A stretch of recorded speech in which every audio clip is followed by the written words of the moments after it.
Ready to tackle that building project? Start right. Start here at H&L Rapid True Value for building supplies. The time by H&L Rapid True Value is Nationwide time, 5 o'clock.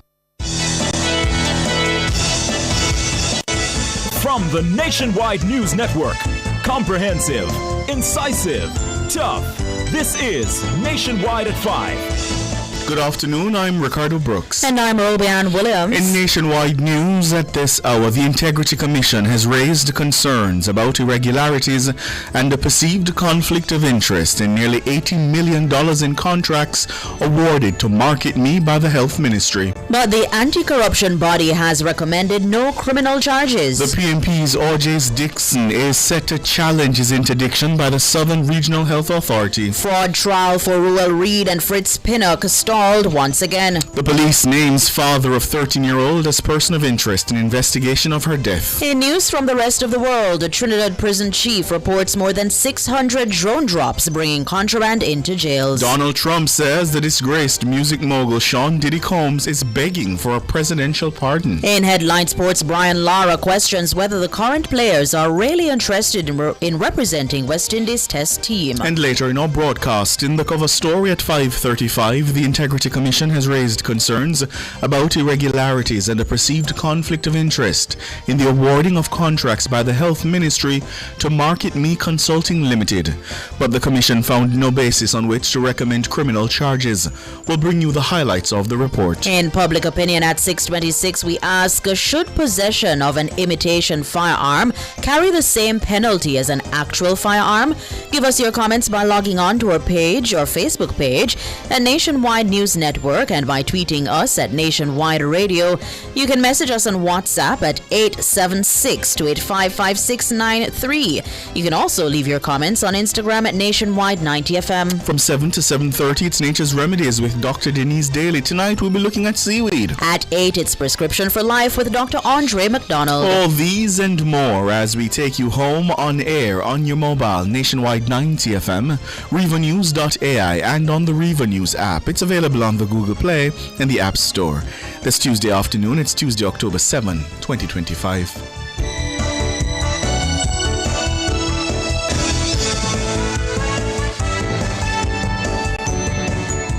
The hour is brought to you by the KFC Value Menu. Grab a chicken box, famous bowl, crunch sandwich, or small popcorn chicken with combos starting at just $620. KFC, it's finger licking good. If it's news, it's got to be Nationwide 90 FM.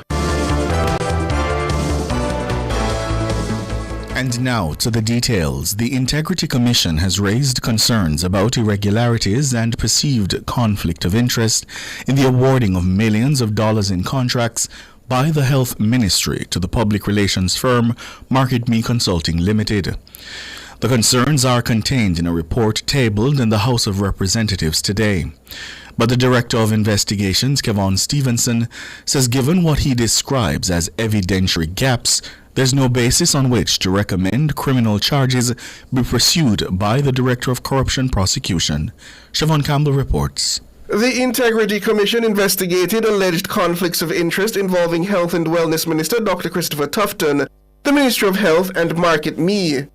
The investigation looked into whether Dr. Tufton used his power to direct the ministry to award contracts to Market Me. The 15 contracts amount to almost $80 million. The anti-corruption body also examined the state of the relationship between Dr. Tufton and one of the principals of Market Me, Lindsay McDonough, and whether that relationship had a bearing on the award of contracts to the company. The IC's probe covered the period January 2016 to December 2020. According to the 88-page report, the IC's Director of Investigations, Kevon Stevenson, found evidentiary gaps in the probe. Those gaps, he says, which are of a technical nature, prevented him from recommending to the Director of Corruption Prosecution that criminal charges be pursued. The investigation examined contracts for projects including the Jamaica Moves campaign and COVID-19 initiatives. The IC says 14 of the 15 contracts were awarded to Market Me by the Ministry of Health and Wellness.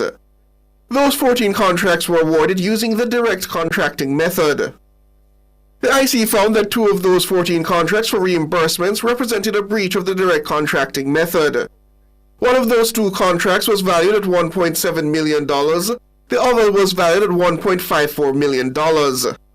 According to the IC, both contracts exceeded the direct contracting limit of $1.5 million. One contract exceeded the limit by just over $250,000, while the other exceeded the limit by just over $41,000. The IC also concluded that 3 instances in which the Health Ministry described the services rendered in the award of contracts to Market Me as reimbursements were inappropriate. According to the Commission, that demonstrates poor and ineffective procurement planning by the Health Ministry. The IC also concluded that the apparent award of 6 contracts to Market Me by the Health Ministry on the same day, May 1, 2019, was irregular and contrary to the principle of competition. Those 6 contracts range in value from $1.15 million at the lowest to $1.75 million at the highest. The anti-corruption body also found that the circumstances which gave rise to the award of one contract to Market Me for $15.81 million based on an unsolicited proposal as a serious irregularity. On the point of conflicts of interest, the IC says it found no evidence that the Health Minister, Dr. Christopher Tufton, was directly involved in the award of contracts to Market Me in the amount of $15.8 million. But according to the Commission, Dr. Tufton's actions could reasonably be considered to have indirectly influenced the engagement of Market Me. Regarding the attendance by Lindsay McDonough at a meeting of the Board of the National Health Fund, NHF, the Commission found that her presence was inappropriate and irregular. This as the meeting discussed the funding for an unsolicited proposal submitted by McDonough to the Health Ministry. In her defense, McDonough told the IC that the issue was never included on the formal agenda for the meeting, and that when the matter came up for discussion, she made no comment or contribution to the deliberations. Siobhan Campbell for Nationwide News. Meanwhile, former Permanent Secretary in the Health Ministry Dunstan Bryan has pushed back on a suggestion by the Integrity Commission that contracts awarded to Market Me appear to have been splintered. Mahiri Stewart has that side of the story. The former Permanent Secretary's letter to the anti-corruption body is affixed as an appendix to the investigation report. It's dated July 14, 2025. In the letter, the senior civil servant asked the IC's Director of Investigations to reconsider 5 points in his draft report before sending it to the Parliament. Key among them is point 5. It responds to the allegation that there was an attempt to splinter the Market Me contracts. The Integrity Commission based this conclusion on the payment of accumulated invoices spanning a 5-year period. Bryan takes issue with that conclusion. He told the Integrity Commission it should note that those contracts, taking the form of purchase orders, were for reimbursement of funds that were already spent by Market Me. Bryan says funds were existing commitments and were already agreed to 1 year before. The Permanent Secretary says as a consequence, they were due and payable. Bryan argues that an assessment of splintering of a contract under the Procurement Act is to be done at the beginning of the procurement process and not at the point of settlement or payment. The Permanent Secretary urged the Integrity Commission to examine the initial formulation of the contract. He says this would have ensured a logical assessment of the process. Bryan says an assessment of the purchase orders and supporting documents would confirm that some of the initial agreement for the provision of services were made 1 year before the invoices were presented for reimbursement. As the ministry's chief accounting officer, Bryan adds that the fact the invoices had all been presented at the same time for settlement should not be used as a supporting premise for the conclusion that the contracts to Market Me were ever splintered. Bryan says the items on each request for reimbursement were varied and therefore did not meet the definition for splintering under the Procurement Act. Despite Bryan's intervention, the IC maintained that the contracts appeared to have been splintered. The Permanent Secretary also corrected the IC on its conclusion that Market Me was contracted as a public relations firm and the description of contracts as reimbursement. Bryan also asked the IC to reassess its conclusion that the direct contracting process of the unsolicited proposal from Market Me was somehow inappropriate. Mahiri Stewart for Nationwide News. Meanwhile, the Ministry of Health is acknowledging the need to strengthen its procurement practices in light of the Integrity Commission's report. In a statement today, the ministry noted that there were no findings of malfeasance by the Integrity Commission. But it says it acknowledges the need to strengthen the procurement processes to ensure greater levels of transparency in order to mitigate the perceptions as defined in the report. The Health Ministry also defended the impact and performance of the Jamaica Moves campaign. It says, given the importance of the campaign to the reduction of the impact of NCDs on the population, it will review and assess measures to strengthen the program. The ministry reiterates that at no time was there any intent to circumvent the procurement process through contract splintering. It says once the matter was raised with the executive management team, all efforts were immediately made to cease all further advance payment transactions, regularize the transactions, and finalize the procurement process. And Health Minister Dr. Christopher Tufton says he's pleased that the IC has reported no illegality by any party involved in its probe. Dr. Tufton says throughout the process, he has remained focused on fulfilling his duties as minister and on advancing the public health agenda in the best interest of the Jamaican people. The health minister says the matter, which has remained in the public domain for several years, has cast unfair doubt not only on his integrity, but also the reputation of others involved. Dr. Tufton says he regrets any hurt or reputational damage that may have resulted from the prolonged public scrutiny. He says he respects the processes now before the Speaker of the House and shall remain committed to serving with integrity. In other news now, the long-awaited fraud trial of former Education Minister Ruel Reid and former President of the Caribbean Maritime University, the CMU, Professor Fritz Pinnock, failed to commence today in the Kingston and St. Andrew Parish Court.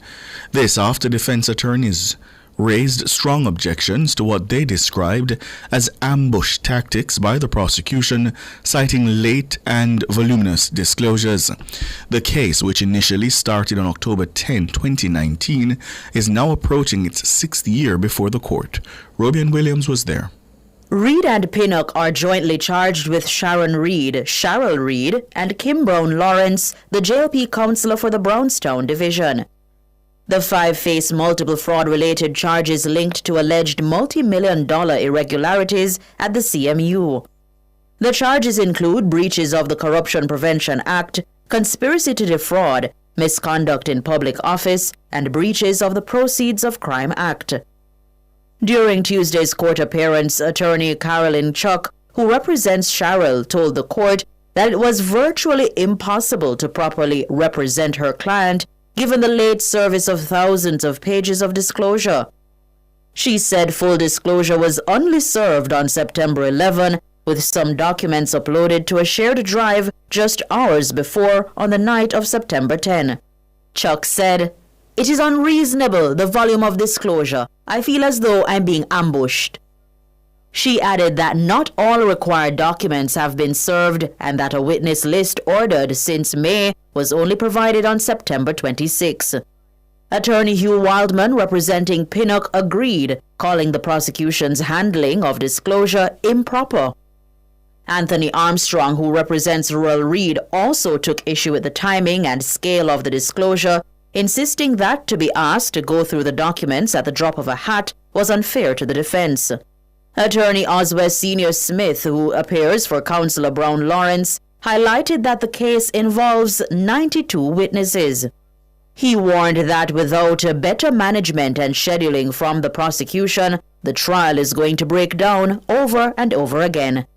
In response, prosecutor Ashtel Steele expressed disappointment at what she described as repeated efforts by the defense to delay the proceedings. She said the prosecution had complied with the court's orders and practice directions regarding electronic disclosure. Steele explained that documents had to be rescanned and reorganized to improve readability and that any recent uploads to the shared drive were due to new materials received from the police. She added that those materials were likely already in the defense's possession. Steele also noted that the defense had previously objected to the prosecution's suggestion to start the trial in February 2026. With both sides at odds over the readiness of the case, the court is expected to determine the next steps in the coming days. Robeanne Williams for Nationwide News. You're listening to the news on Nationwide at 5. We'll have more after these.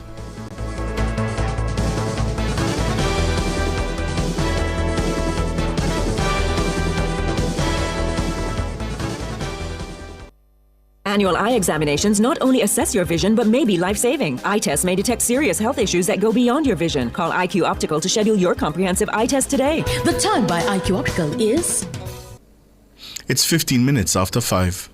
Rentokil Initial offers air purification solutions with triple filtration and unique auto-sensing capabilities that neutralizes malodor and replaces it with clean air. Call Rentokil Initial at 926-4236 for more details. The temperature by Rentokil is 30 degrees Celsius in Kingston, 24 out west in Montego Bay. 60 years strong and just getting started. The Institute of Chartered Accountants of Jamaica proudly presents its annual business conference, the highlight of its 60th anniversary year. Join them Thursday, October 9 at the Jamaica Pegasus Hotel. Hear from keynote speaker, CEO of the Jamaica Stock Exchange, Mr. Livingston Morrison, plus top industry leaders on global trade, the evolving CFO role, and AI in accounting. Don't miss it. Register by October 4 at icaj.org.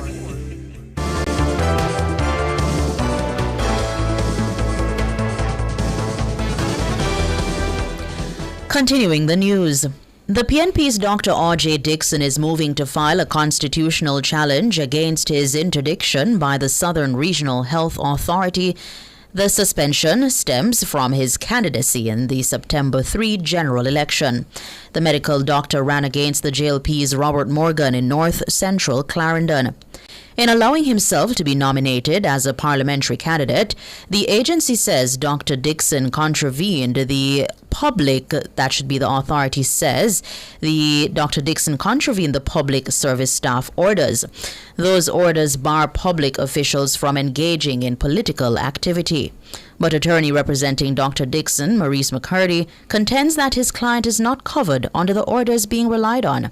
We have considered some local cases and also we have considered some cases overseas, and we have formed the learned view that the order, I think it's 4.2.6, is inconsistent with the Constitution of Jamaica, and we have also formed the view that Dr. Dixon is not a public officer as envisioned by the Constitution of Jamaica, and therefore we are of the firm view that the interdiction and everything that flows from the disciplinary charges are an illegal or an unlawful act. Maurice McCarty, attorney representing Dr. R.J. Dixon. The police have named the father of 13-year-old Shantina Sargent as a person of interest in the investigation of her death.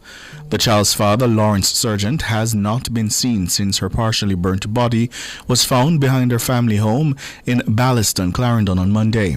Shantina was a student of Christiana High in Manchester. Principal of the school, Lysent Wallace, says the news of the child's tragic death came as a shock as her father had reported she was ill. When we got the call from the Christiana police, we went to our registers and we recognized that she did not turn up at school the Thursday prior to the Friday as well. My information is that when we inquired about her whereabouts on the Thursday, we would have heard that the father indicated, it is alleged that the father indicated that she was ill on the Thursday and was not feeling well, and he would have known about her whereabouts. And so it came as a surprise to us on Monday. We did not see her to hear of her demise in such a tragic way. Lysent Wallace, principal of Christiana High. The Financial Investigations Division, FID, is once again warning Jamaicans not to allow their bank accounts or identities to be used to move funds illegally. The warning follows the recent conviction of 3 individuals in the Corporate Area Parish Court. They were found guilty for their roles in a $61 million cyber fraud and money laundering scheme. Their identities have been withheld. But the FID says they include a 25-year-old and 29-year-old, both customer service representatives operatives and a 32-year-old self-employed man. Keith Darian is Principal Director of Financial Crimes Investigations at the FID. Over the past year, combined strategies in operations, training, and policy have measurably improved our detection, interception, and apprehension of offenders, enabled dismantling of criminal networks, and resulted in more charges laid and more victories in courts. Amid our ongoing Money Mule public education campaign, these convictions are among the clearest illustration of the message we are sending to the public. Do not let anyone use your bank account or identity for criminal activity. Keith Darian, Principal Director of Financial Crimes at the FID. A student of the Landila School of Special Education in Westmoreland has been hospitalized in serious condition after he was struck by a car on Monday. The child is said to be autistic. The incident occurred on the Nonpareil Road sometime after 5 p.m. A video being circulated on social media shows the boy playfully walking back and forth across the street multiple times. The police have reported that a Honda step wagon was traveling in an easterly direction on the roadway towards Sheffield. The police say upon reaching a section of the roadway, the student was hit. The student received multiple head and other bodily injuries. He was transported to the Savannah Lamar Hospital, where he has been admitted in critical condition. World in a Minute is brought to you by ABC Electrical Sales. We make things as easy as ABC. Hose Assembly and Supply, equipping Jamaica for success. And Charles O'Connor Consulting Network, COCN, driven by international accounting standards, modern technology, and integrity. The World in a Minute. More than 600 drone drops have been detected across Trinidad's prisons between April and October this year. That's according to Acting Commissioner of Prisons in Trinidad and Tobago, Hayden Ford. Ford noted that the growing use of drones to smuggle contraband has become a serious challenge for prison authorities. He adds that some officers are also complicit in the illegal activity. President Donald Trump has confirmed that disgraced music mogul Sean Diddy Combs has requested a presidential pardon for his conviction on federal sex crimes. Combs was sentenced last Friday to more than 4 years in prison on 2 counts of transportation to engage in prostitution. In August, a member of his defense team told CNN that he was, or rather had reached out to the Trump administration about a potential pardon. Trump had previously indicated that he was unlikely to pardon Combs, arguing that the music mogul had been hostile towards him when he ran for office. World in a Minute was brought to you by ABC Electrical Sales. We make things as easy as ABC. Hose Assembly and Supply, equipping Jamaica for success. And Charles O'Connor Consulting Network, COCN, driven by international accounting standards, modern technology, and integrity. Recapping the top stories making nationwide news at this hour, the Integrity Commission has raised concerns about irregularities and a perceived conflict of interest over $80 million in contracts awarded to Market Me by the Health Ministry. But the anti-corruption body has recommended no criminal charges. O.J. Dixon set to challenge his interdiction by the Southern Regional Health Authority. Fraud trial for Ruel Reid and Fritz Pinnock stalled again. I'm Ricardo Brooks. And I'm Robianne Williams. And listeners, you can find the news on our website at revonews.ai or on the Revo News app. It's available on the Google Play and the App Store. You should download it. News next. The headlines at 6.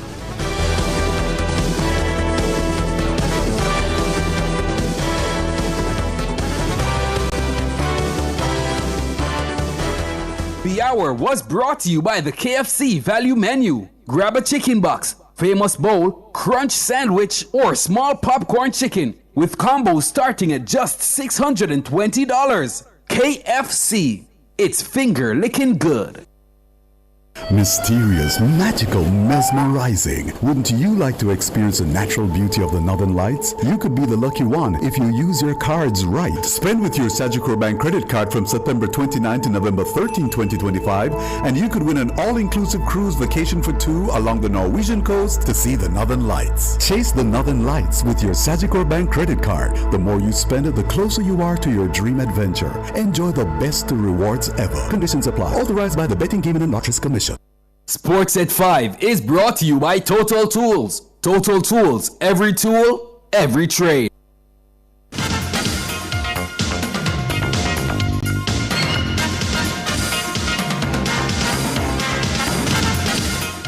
Hello, good afternoon, and welcome to Sports here on Nationwide 90 FM. I'm Wayne Walker. Jamaica's multiple world and Olympic champion Shelly-Ann Fraser-Pryce has removed all doubts that she could continue running on the circuit after bringing the curtain down on her illustrious international career. The 38-year-old Fraser-Pryce took to her social media platform on Tuesday to officially announce that the lead-off leg on Jamaica's 4x100 meter silver medal winning performance in Tokyo was her last race. In the Facebook post, Fraser-Pryce highlighted that she ran 275 races in her 18-year career with 8 Olympic medals, including back-to-back 100 meters gold and 16 World Championship medals, including 5 100 meters gold. Fraser-Pryce also won 5 Diamond League titles, cementing her legacy as one of, if not the greatest female sprinter of all times. Fraser-Pryce also thanked her family for their support, including husband Jason and son Zan, who she said gave her a new purpose and reminded her that her greatest title will always be Mom. It has been such a journey, and I've had so much support, so many names that I cannot name, but for me, my husband has always been the tower of strength for me being here, and my son as well, so I'm looking forward to just letting it out with them. Fraser-Pryce says she owes an eternal debt of gratitude to Jamaica and says her race is not over, just a lane change. All the fans, I've met so many amazing people, so many amazing fans, young people, old people, men, women, children, and you all have given me so much love and support, and for that I cannot, thank you enough for your support. Because of your support and your love and your encouragement, wherever you are in the world, I thank you so much for your support. Thank you for riding with me, and as always, we look forward to greater things to come, and God bless you all, and of course, I have to big up Jamaica straight. Shelly-Ann Fraser-Pryce, the pocket rocket, promised to pass on the lessons the sport has given her by using her voice to advocate for others and helping the next generation shine even brighter. Defending champions Kingston College continued their unrelenting march in the Issa Digicel Manning Cup competition with a comfortable 4-0 win over Haile Selassie Stadium East on Tuesday. St. Andrew Technical, they were leading Camperdown 3-0 in another game last time we heard. Elsewhere, one of the red-hot favorites in Catherine High School also remained unbeaten after seeing off Norman Manley 2-0. Mona clobbered Ascot 9-0. Calabar were leading Wilmers 2-1. Eltham were also leading 2-1 over Campion, while Tivoli and Charlie Smith were goalless. Over in the Costa Cup, Ocho Rios were leading York Castle 3-1, while Marcus Garvey and Discover Bay were goalless. 17-year-old Seymour Reid is beaming with joy following his maiden call-up to Jamaica's national senior men's football team ahead of FIFA World Cup games. Reid, who plies his trade in the Major League Soccer in the USA for New York City FC, explained that his first training session ahead of Friday's clash against Curacao went well. Day one is pretty calm, get some passing. Players are really good teammates, try to get involved quickly as possible. Day one was a good day, to be honest. Reid says upon receiving notification of his call-up, he felt like it was a dream come true. That news is just a dream come true, to be honest, At 17, senior national team, it's just different, These players are here, the quality they have, and yeah, it's just different, at 17. It's an amazing feeling. Seymour Reid. Former West Indies captain Brian Lara says the current bunch of West Indies players need to ask themselves if they really have the interest of West Indies cricket at heart and if they really want to play for the team. Lara, who is in India as a guest of Cricket West Indies, was speaking in the wake of the team's embarrassing innings and 140-run defeat inside 3 days of the first test in Ahmedabad. Lara highlighted lack of funds and technology as factors in the team's recent decline, but also called upon the players to show more passion in order to compete better. Lara says if you want to get things done, you have to have the capital to do it, so that is a major part. Now, after the defeat in Ahmedabad, Test captain Ruston Chase highlighted infrastructure problems and the continuous struggle for finances in the Caribbean. However, Lara says the West Indies did not have better facilities 30 to 40 years ago, adding that the likes of Sir Vivian Richards didn't bat on any better practice pitches or anything. The batting superstar says the players in the dominant West Indies years had to endure the same thing, the same grind. The only thing that's different is a passion for the game. Now, sports, we're going to be back with more at 6:05.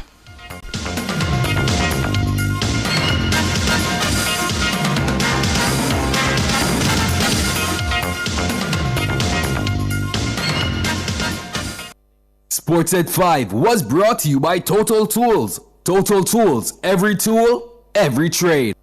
From Kingston to the world, from Montego Bay to new adventures, and from Ocherias to endless possibilities. Wherever you're headed, we will proudly take you there. Jamaica's airport, your global gateway. The temperature brought to you by the Airports Authority of Jamaica is 30 degrees Celsius here in the nation's capital, Kingston, 24 in the western city, Montego Bay. MSME operators, the NWC MSME Amnesty is a lifeline. Grab it. Apply between September 1 and November 30, 2025. Visit nwcjamaica.com. Email us at customercare@nwc.com.jm. You can also visit any commercial office or dial 888-NWC. Get a 50% debt write-off on your small commercial account if you pay all other outstanding debts or sign a payment agreement to do so in 3 months. Apply today. Everybody needs a helping hand, somebody to understand. In the end, we're all human. For people living with HIV, no discrimination. Here to support them through. Respect you as usual. Got to protect them too. When you're friend of your family, somebody in your community. People living with HIV. Protect, accept, and respect people living with HIV. A message from the Ministry of Health and Wellness. MSME operators, the NWC MSME Amnesty is a lifeline. Grab it. Apply between September 1 and November 30, 2025. Visit nwcjamaica.com. Email us at customercare@nwc.com.jm. You can also visit any commercial office or dial 888-NWC. Get a 50% debt write-off on your small commercial account if you pay all other outstanding debts or sign a payment agreement to do so in 3 months. Apply today. The Judiciary of Jamaica is bringing the courts to you. The Public Education Day kicks off on Wednesday, October 8, 2025 at the St. Anne Family Court starting at 9 a.m. Then stay tuned as Cliff Hughes Online broadcasts live from 10 a.m. to 1 p.m. under the theme Your Court, Your Voice, Building Trust Through Knowledge. Students and residents are invited to discover the free services your courts provide. On-site support will also be available from the Ministry of Justice, the TAJ, RGD, CPFSA, Jamaica Customs Agency, NIS and PAC, Hard Trust NSTA, Restorative Justice, and other key partners.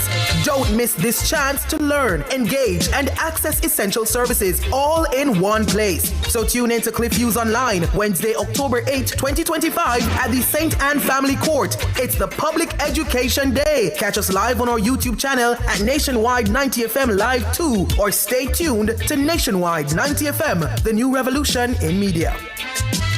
This broadcast is brought to you by the Judiciary of Jamaica, a world-class judiciary utilizing innovation and technology for efficient service delivery.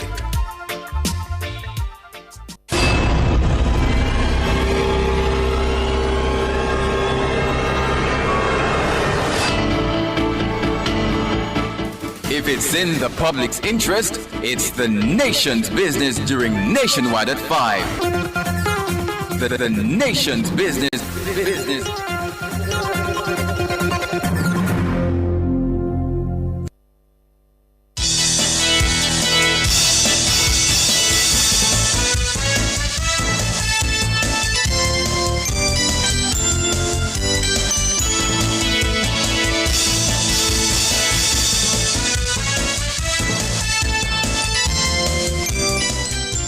afternoon. Good afternoon. Thank you so much for joining us here nationwide at 5. I'm Cliff Hughes. And I'm Ricardo Brooks. Tell me something.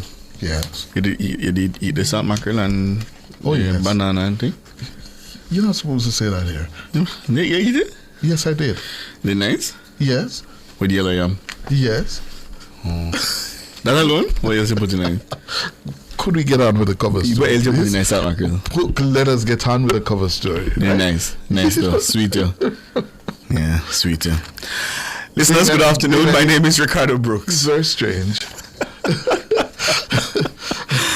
And he's Cliff Hughes, and we're heading to the Parliament this afternoon because the Integrity Commission has raised concerns about irregularities and a perceived conflict of interest in the awarding of millions of dollars in contracts by the Health Ministry to the public relations firm MarketMe Consulting Limited. The concerns are contained in a report tabled in the House of Representatives today. The Director of Investigations at the IC, that's Kevon Stevenson, says, given what he describes as evidentiary gaps, there's no basis on which to recommend that criminal charges be pursued by the Director of Corruption Prosecution. Siobhan Campbell has more. The Integrity Commission investigated alleged conflicts of interest involving Health and Wellness Minister Dr. Christopher Tufton, the Ministry of Health, and MarketMe. The investigation looked into whether Dr. Tufton used his power to direct the ministry to award contracts to MarketMe. The 15 contracts amount to almost $80 million. The anti-corruption body also examined the state of the relationship between Dr. Tufton and one of the principals of MarketMe, Lindsay McDonough, and whether that relationship had a bearing on the award of contracts to the company. The IC's probe covered the period January 2016 to December 2020. According to the 88-page report, the IC's Director of Investigations, Kevon Stevenson, found evidentiary gaps in the probe. Those gaps, he says, which are of a technical nature, prevented him from recommending to the Director of Corruption Prosecution that criminal charges be pursued. The investigation examined contracts for projects including the Jamaica Moves campaign and COVID-19 initiatives. The IC says 14 of the 15 contracts were awarded to MarketMe by the Ministry of Health and Wellness. Those 14 contracts were awarded using the direct contracting method. The IC found that 2 of those 14 contracts for reimbursements represented a breach of the direct contracting method. One of those 2 contracts was valued at $1.7 million. The other was valued at $1.54 million. According to the IC, both contracts exceeded the direct contracting limit of $1.5 million. One contract exceeded the limit by just over $250,000, while the other exceeded the limit by just over $41,000.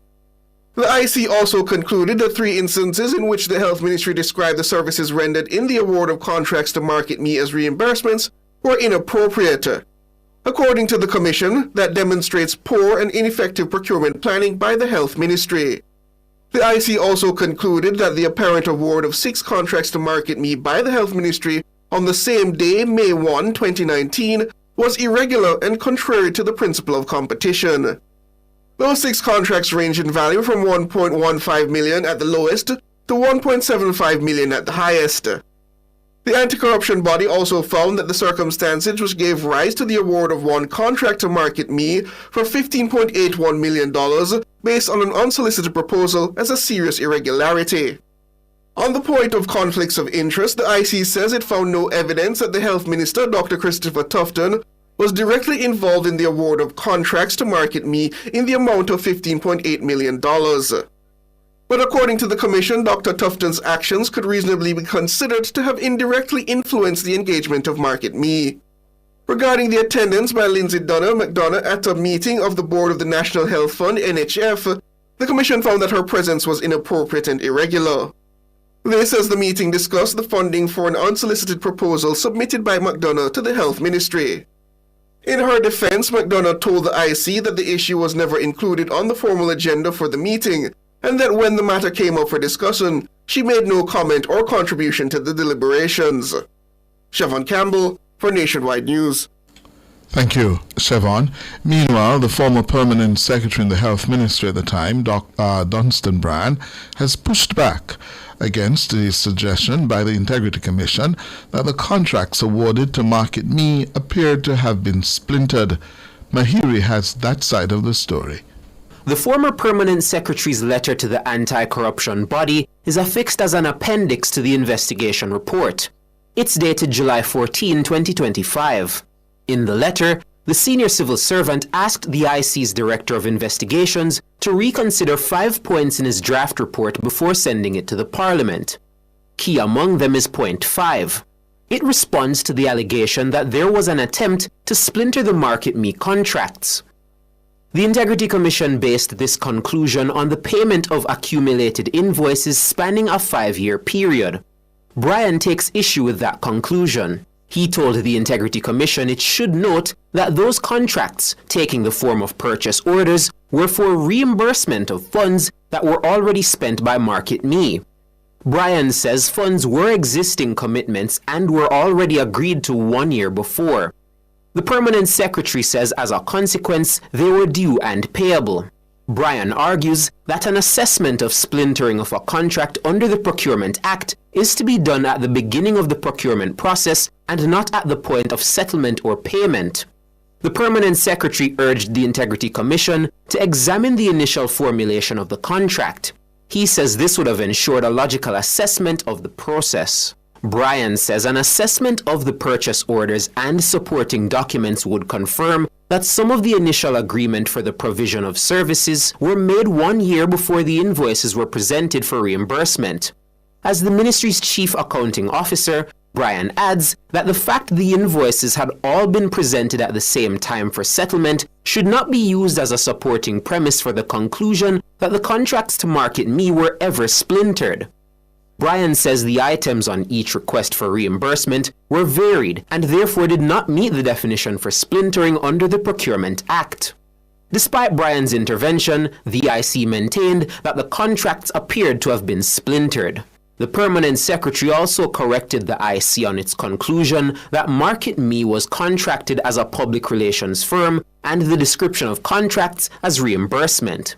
Bryan also asked the IC to reassess its conclusion that the direct contracting process of the unsolicited proposal from Market Me was somehow inappropriate. Mahiri Stewart for Nationwide News. Thanks, Mahiri. Now, should we tell them what the health minister has said? Because the minister... health ministry, and then... Okay. Let's go to the health ministry first. It has acknowledged the need to strengthen its procurement practices in light of the Integrity Commission's report. In a statement today, the health ministry noted that there were no findings of malfeasance by the Integrity Commission. But it says the ministry acknowledges the need to strengthen the procurement processes to ensure greater levels of transparency in order to mitigate the perceptions as defined in the report. Of course, those perceptions being that the process was irregular and improper. The ministry also defended the impact and performance of the Jamaica Moves campaign. It says given the importance of the campaign to the reduction of the impact of NCDs on the population, it will review and assess measures to strengthen the program. The ministry reiterated that at no time was there any intent to circumvent the procurement process through contract splintering. It says once the matter was raised with the executive management of the ministry, all efforts were immediately made to cease all further advance payment transactions, regularize the transactions, and finalize the procurement process. All right, and the minister has released a statement. In relevant part, it says he acknowledges the release of the Integrity Commission's report and he welcomes the conclusions. He says the matter has remained in the public domain for several years and at times it has cast what he described as unfair doubt, not only on his integrity, but also on the reputations of others involved, including members of the ministry and legitimate contractors. He says he regrets any hurt or reputational damage that may have resulted from the prolonged public scrutiny. Chris Tufton goes on to say that he's pleased that the Integrity Commission has reported no illegality by any party involved and that he is relieved that the report brings clarity to the facts. He says throughout this process, he has remained focused on fulfilling his duties as health minister and on advancing the public health agenda in the best interest of the Jamaican people. He concludes the Commission's findings have helped to clarify the facts and to put to rest years of speculation, allowing the public to have a clear and accurate understanding of the matter. He says, I respect the processes now before the Speaker of the House, and he will remain committed to serving with integrity, accountability, and an unwavering focus on national development. Of course, this matter has been shrouded in speculation. You will remember that infamous question at one press briefing during the COVID period. That question sent tongues wagging. The exact wording escapes me now, but it was something to the effect, are you cheating on your wife? I'm sure you remember that question. Oh, yes. At a COVID media briefing, you remember the minister's response at the time, forcefully pushing back. It's none of your business. And of course, that and all the matters arising from that gave rise. The Integrity Commission says, based on reports it saw in the media, it thought it necessary to investigate the relationship between Market Me, Dr. Tufton, and the Ministry of Health and Wellness. We're up on a break. After the break, we'll take you through the conclusions.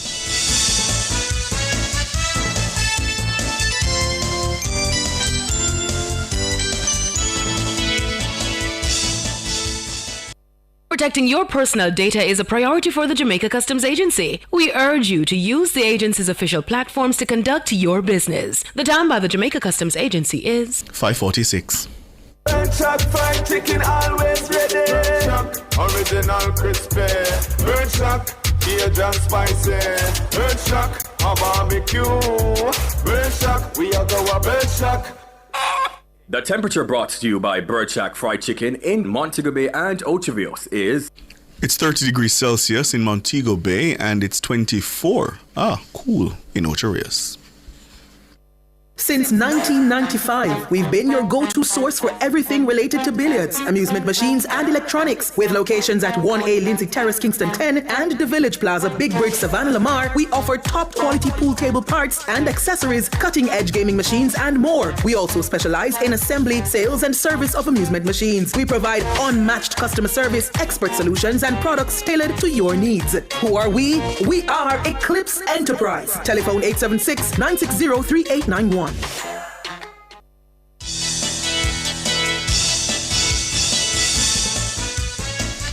If you're in Montego Bay, call me. Is it really 24 in Montego Bay? And that 24 degrees is not Ocho Rios, it's in Montego Bay. No, 24 in Montego Bay.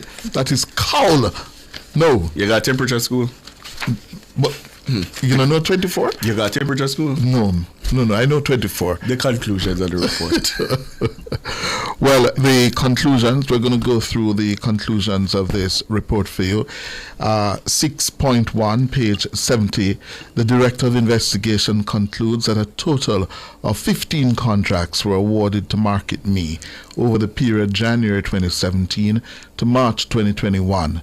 The contracts had a cumulative value of $78,579,000. 14 contracts were awarded to Market Me Limited by the Ministry of Health. The 14 contracts had a cumulative value of $73.6 million. One contract was awarded to Market Me Consulting by the National Family Planning Board in the amount of $4.9 million by way of direct contracting procurement policy. It says that direct contracting procurement methodology was utilized by the Ministry of Health in the award of all 14 contracts to Market Me.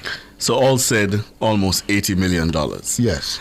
The Director of Investigation finds that the utilization of the direct contracting procurement methodology by the ministry to award the contracts to Market Me amounted to a breach of the Ministry of Finance and the Public Services Circular dated September 28, 2016. And the conclusion is based on the fact that the referenced circular, amongst other things, stipulates the procurement contract approval limits and permits the use of the direct contracting procurement methodology for the contracts up to a value of $1.5 million. Of course, both of the contracts exceeded that value. It also concludes that the three instances in which the ministry described the services rendered in the award of contract as being reimbursement to Market Me were inappropriate. According to the Director of Investigations, the conclusion is proffered, or the Director of Investigations' conclusion is proffered, notwithstanding the explanation provided by Permanent Secretary Dunstan Brand that the contract awards were so classified on the basis that the company made purchases on behalf of the ministry for the Jamaica Moves campaign and therefore required reimbursement. The DI further, that's the Director of Investigation, further concludes that the aforementioned justification demonstrates poor and ineffective procurement planning on the part of the ministry in determining the goods and services needed by the ministry and thereby ensuring compliance with the government's procurement guidelines. It says this method of acquiring goods and services effectively circumvented established procurement procedures and was wholly inappropriate. It says due consideration was given to the post-investigation submissions, and you heard that report from Mahiri, made by Mr. Brand and Ms. McDonough. Those fulsome submissions, of course, are appended to the report. The DI also concluded that the apparent award of 6 contracts as recorded by the ministry's QCA, that's quarterly contract award submissions, on the same date, 2019, the 1st of the 5th of May, the 1st of May. 1st of May 2019 was irregular and contrary to the principle of competition, especially considering the nature of the services said to have been provided by Market Me and which were all connected to the Jamaica Moves campaign. According to the Director of Investigations, in point of fact, the contracts were described as related to agency management, public relations, and reimbursement. He further concludes that the explanation provided by Permanent Secretary Brand that the purchase orders were all generated on the same date for all activities that were conducted over a period of time and the invoices submitted to the ministry at the same time, and that these activities were done by the firm after the original contract had expired, the ministry needed to maintain the presence of the Jamaica Moves activities, does not, says the director, adequately justify this irregularity. An important consideration here, he says, is that the services, goods were all rendered or supplied within a fairly short time frame and by the same entity, Market Me, under the same program.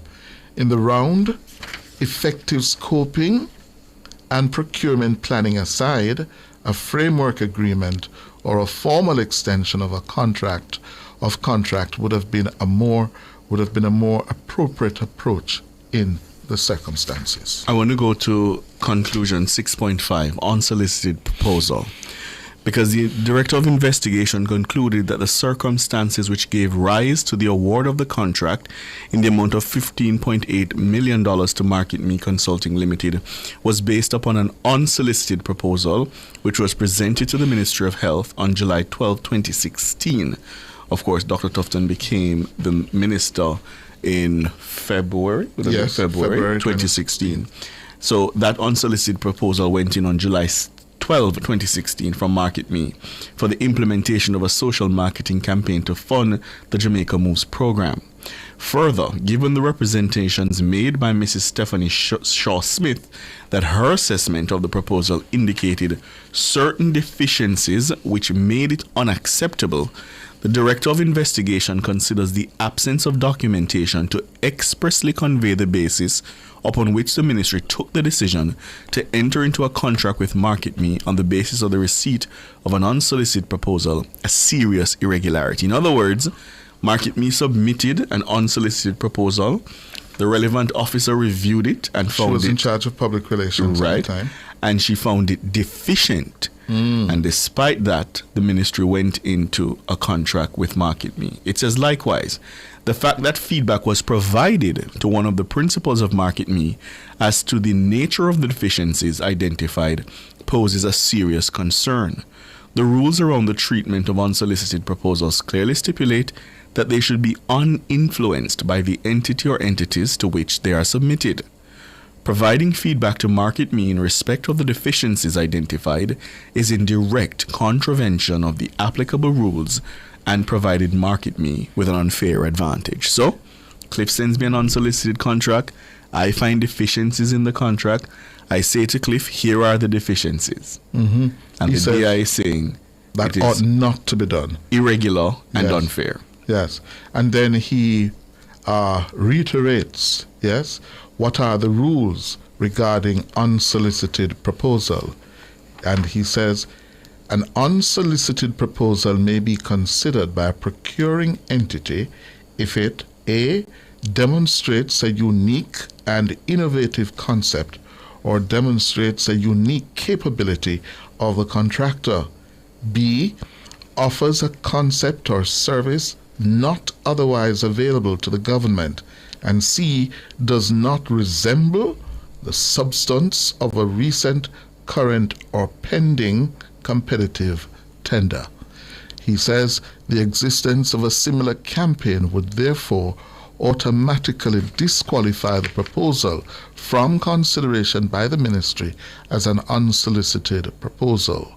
In these circumstances, the ministry should have engaged in a competitive bidding process upon receiving the proposal from Market Me, or simply disregard it. And that's important because the DI also says that Mrs. Shaw Smith said that a similar physical activity campaign was already being done on behalf of the ministry by an OGM Integrated Communications, and at the time that was called Make It Count. So in other words, something similar existed, you got an unsolicited proposal, it was deficient, you advised on how to fix the deficiencies, but you didn't need to do that, he says, because you already had one, and therefore it was irregular. Yes. He goes on further to speak about what he calls evidentiary gap, 6.10, Ricardo. He says, having regard to the foregoing, he concludes that the then accounting and accountable officers of the ministry failed to discharge their obligations under sections 29A and B of the then applicable Contractor General Act as a result of their omission of the aforementioned information from their QCA reports to the OCG, advising of the award of the subject contracts to Market Me in 2017. He says, notwithstanding the foregoing, there are certain evidentiary gaps of a technical nature which would militate against a referral to the Director of Corruption Prosecution at this time. More particularly, the requisition apparently issued by the Office of the Contractor General to heads of ministries, departments, and agencies requiring the submission of details of contracts issued by said entities on a quarterly basis to that office, and the necessary proof of service are not available to him. 6.11, which I think is what everybody's interested in, the matter of conflict of interest. Did Dr. Tufton know Lindsay McDonough and know her well? It says the DI has seen no evidence to indicate that Dr. Christopher Tufton was directly involved in the award of contract to Market Me in the amount of $15.8 million. Based on the representations of Dr. Kevin Harvey, that was a prior permanent secretary in the ministry, and Minister Tufton's own account, the extent of the involvement of Dr. Tufton was the introduction of the mentioned company and its proposal to the officers at the Ministry of Health. Notwithstanding the foregoing, the director finds that Tufton's actions could reasonably be considered to have indirectly influenced the engagement of Market Me, which ultimately resulted in that entity being awarded contracts of just under $80 million. In arriving at this position, the DI considered the following. A. Market Me's unsolicited proposal was discussed with Dr. Tufton by its principal, Miss McDonough, with whom Dr. Tufton indicated he had a friendship prior to his appointment as Minister of Health. B. Dr. Tufton introduced Market Me, Miss McDonough, and its concept to his staff at the ministry, indicating that Market Me, Miss McDonough, should be involved in all PR matters related to the Honorable Minister of Health. That's a direct quote. C. Dr. Tufton seemed, based on the evidence, to have been integrally involved in a number of meetings, according to Mrs. Shaw Smith, at least one of which was held on the weekend at the offices of Market Me, with Market Me convened to discuss Jamaica moves. D. Dr. Tufton's own admission that, quote, the proposal appeared to fit in with my view on lifestyle and wellness issues, and this would have been perceived by the ministry staff involved in the process. I, however, gave no directions, instructions, or recommendations concerning the treatment of the said proposal, but I was entitled as minister to express my views on policy issues, and the officers would no doubt have taken into account that fact when treating with the proposal. E. Though the evidence does not suggest that Dr. Tufton directly gave instructions to engage Market Me as a consultant, it is clear, based on the evidence of Permanent Secretary Dr. Harvey, that he gave directives to his Permanent Secretary to hold discussions with Market Me around its proposal. Dr. Harvey's evidence is that, quote, the company Market Me was brought to my attention by the Honorable Minister of Health, Dr. Tufton, on his arrival to the ministry in March 2016. He asked that they be involved with all PR matters related to the office of the minister. He later asked that we receive and consider a presentation from the company during one of his regular senior management briefings. Could, to the mind of the reasonable and detached observer, be construed as an indirect instruction to engage the entity by way of contracts, and it is well within the remit of the minister to determine inter alia the policies of the ministry. The policy direction will of necessity directly influence the nature of programs and the timing of their implementation and the types of goods, works, and services procured. All right, I think we can leave it there. I think the point has been made. Yeah, the findings are in this report tabled in the House this afternoon. Yeah. By the way, listeners, it was a very fiery start to the parliamentary term. The first official sitting got underway this afternoon, and already, sparks. Over the issue of who should chair the sessional committees of the Parliament. And that is going to be the focus of our nation's business. Yeah. You'll hear excerpts of the presentations on that from the start of the new Parliament. Everell Warmington has not changed. No. After the break, the headlines.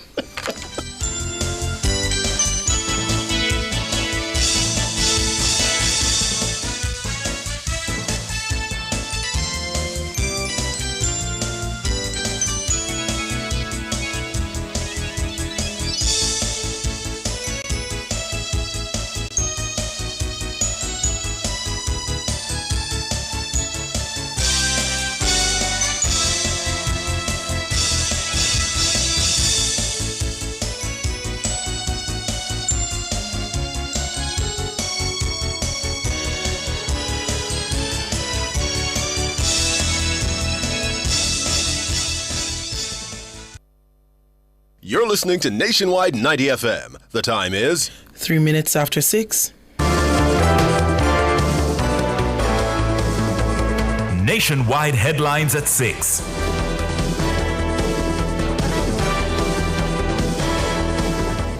Good evening with the headlines at 6. I'm Nora Gay Banton.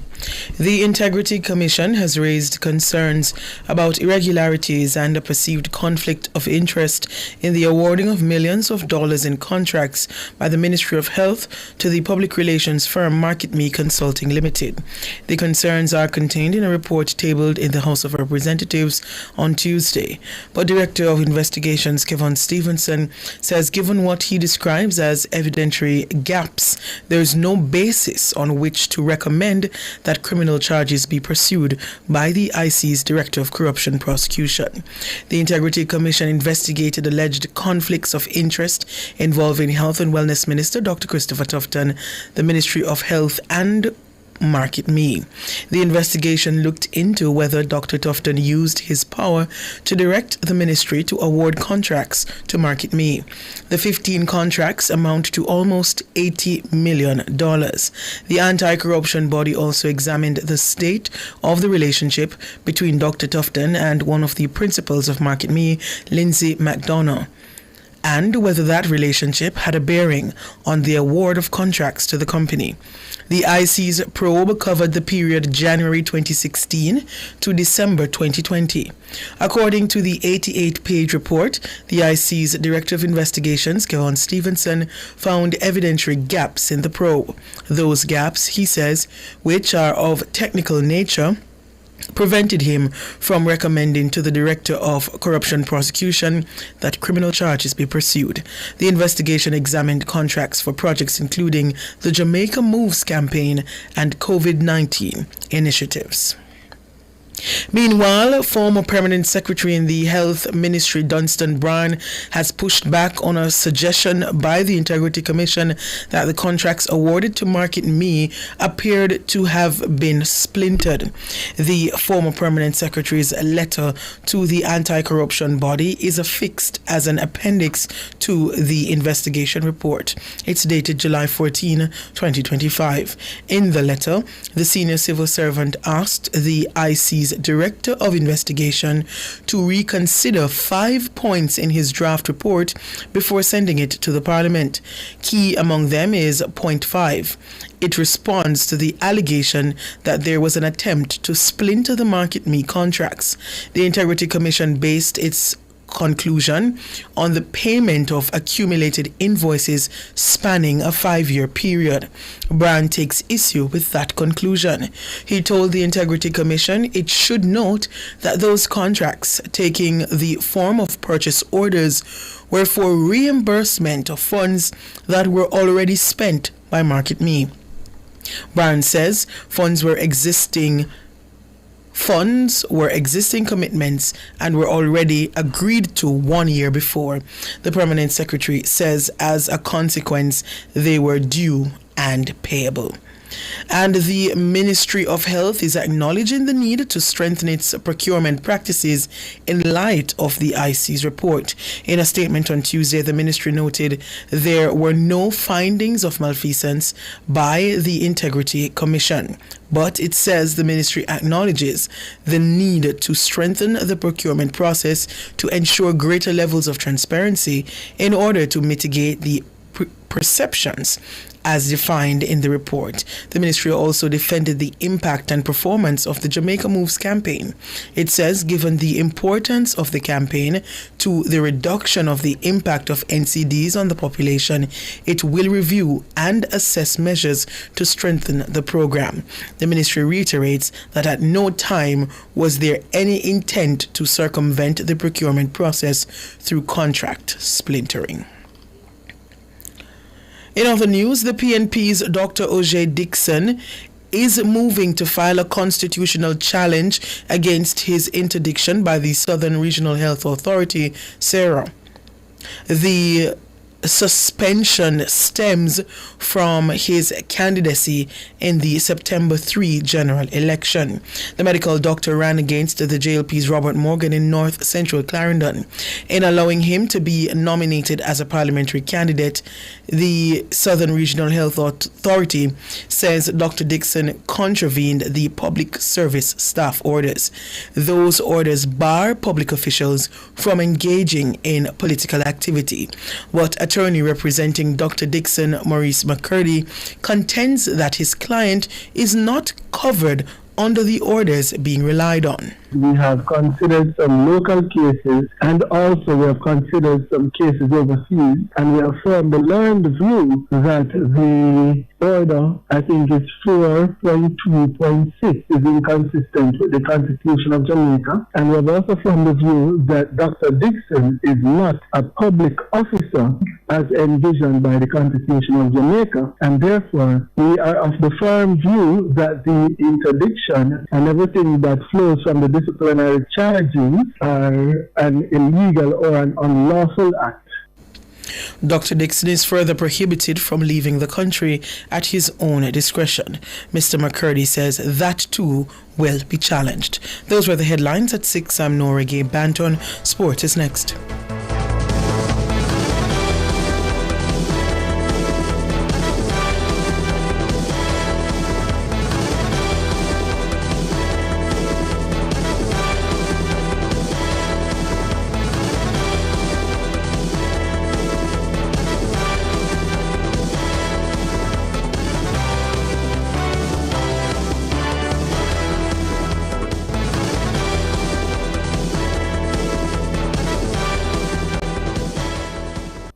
Is your money idling when it could be thriving? With CIBC Caribbean's fixed deposit offering, you can take charge of your cash. With 50,000 Jamaican to start, choose terms from 30 days to 2 years. Lock in your funds and enjoy premium rates guaranteed to grow your wealth. Whether you're eyeing short or long-term gains, our fixed deposit account puts you firmly in control of your money. Now is the time to open a CIBC fixed deposit account and start earning more today. CIBC, ambitions made real.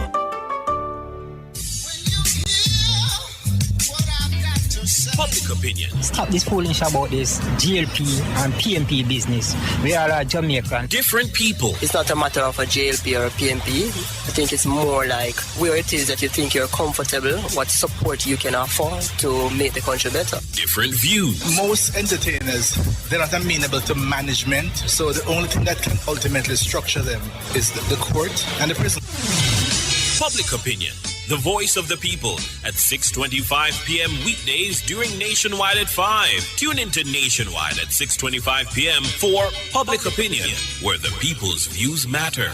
Public Opinion is brought to you by Cleasing Industrial Supplies Limited, Industrial Automation and Control Solutions.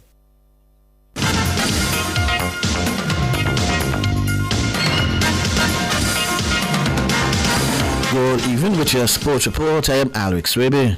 We start with a track and field as Jamaica's multiple world and Olympic champion Cillian Fraser-Pryce has removed all doubt that she could continue her running on the circuit after bringing the curtain down on her illustrious international career. The 38-year-old Fraser-Pryce took to her social media platform on Tuesday to officially announce that the lead-off leg on Jamaica's 4x100 meters silver medal winning performance was her last race. In the Facebook post, Fraser-Pryce highlighted that she ran 275 races in her 18-year career with 8 Olympic medals, including back-to-back 100 meters gold and 16 World Championships medals, including 5 100 meters gold. Fraser-Pryce also won 5 Diamond League titles, cementing her legacy as one of, if not the greatest female sprinter of all times. Fraser-Pryce also thanked her family for their support, including husband Jason and son Zion, who she said gave her a new purpose and reminded her that her greatest title will always be mom. It has been such a journey, and I've had so much support, so many names that I cannot name, but you know, for me, my husband has always been the tower of strength for me being here, and my son as well, you know, so I'm looking forward to just letting it out with them. Fraser-Pryce says she owes an eternal debt of gratitude to Jamaica and says her race is not over, just a lane change. All the fans, you know, I've met so many amazing people, so many amazing fans, young people, old people, men, women, children, and you all have given me so much love and support, and for that I cannot, you know, thank you enough for your support. Because of your support and your love and your encouragement, wherever you are in the world, I thank you so much for your support. Thank you for riding with me, and as always, we look forward to greater things to come, and God bless you all, and of course I have to big up Jamaica straight. Shelley and Fraser Price. The Pocket Rocket promised to pass on the lesson the sport has given her by using her voice to advocate for others and helping the next generation shine even brighter.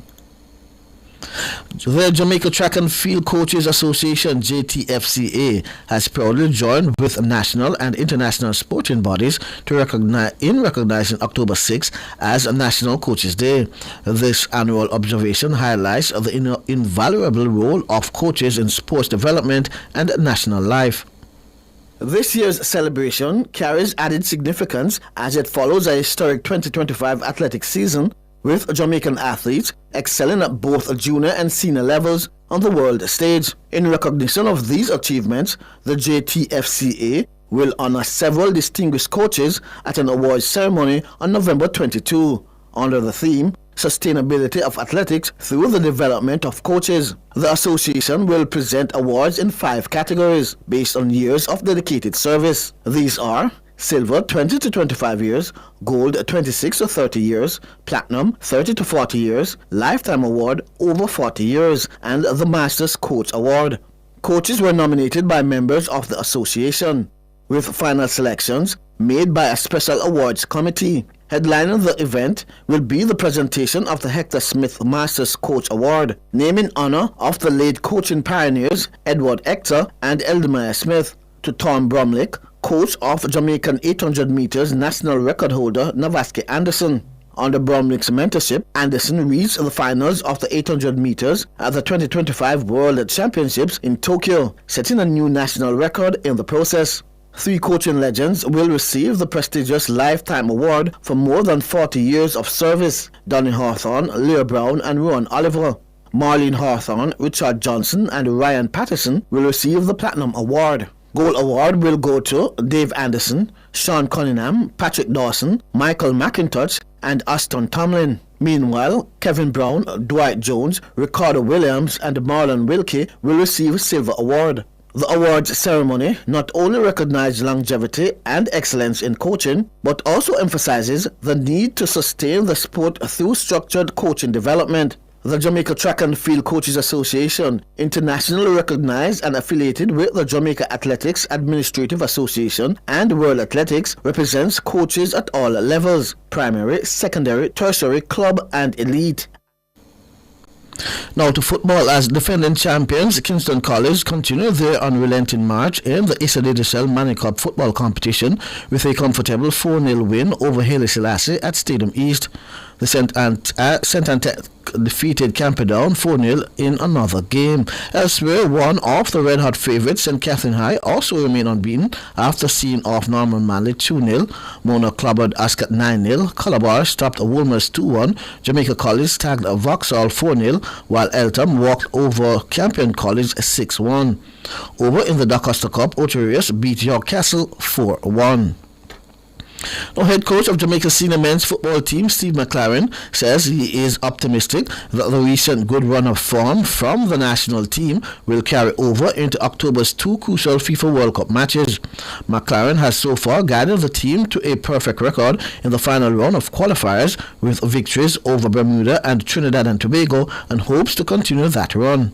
Momentum is key, so it's important that we carry that forward.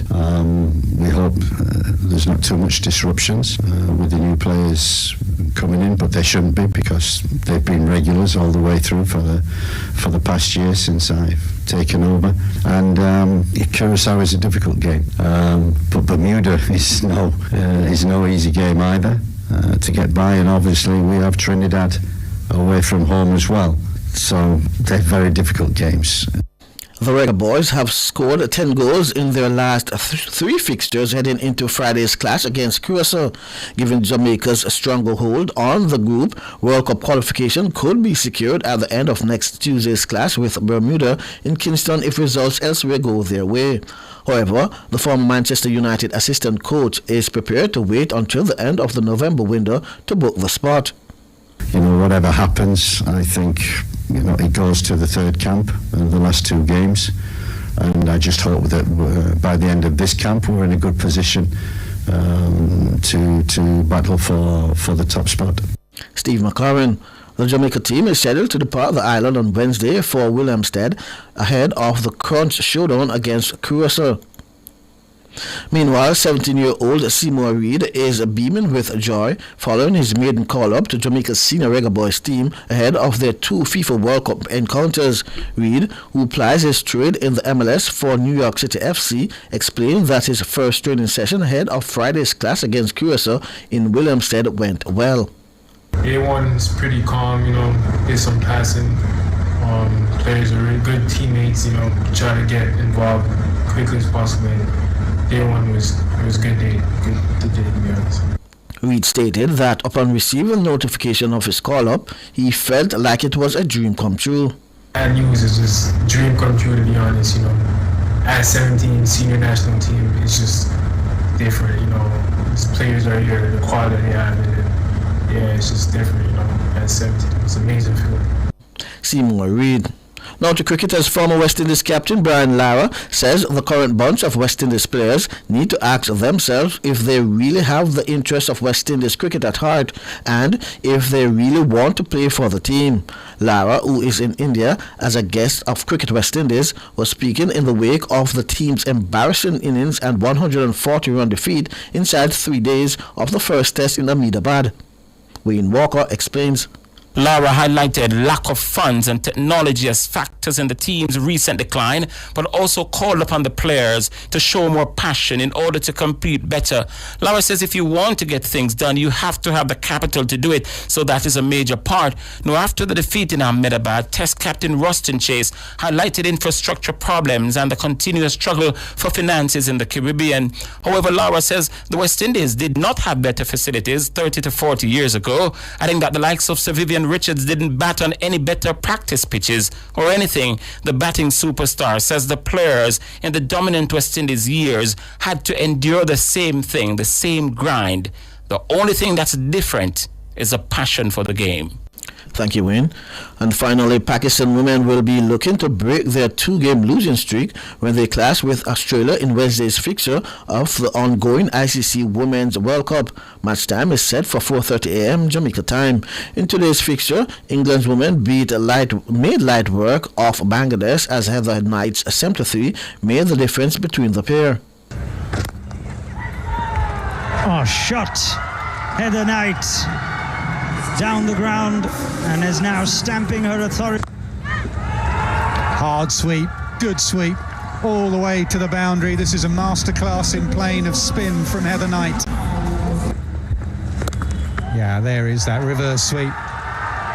She's been working on that. She's used it more and more in the last couple of years. Gets the full toss, gets it through. There's the win for England. And they've fought hard for that win. Scores in the match: Bangladesh 178 all out, England 182 for 6, winning by 4 wickets. I'm Alex Riby, that's your sports, and a good evening to Marigold and the entire YouTube family.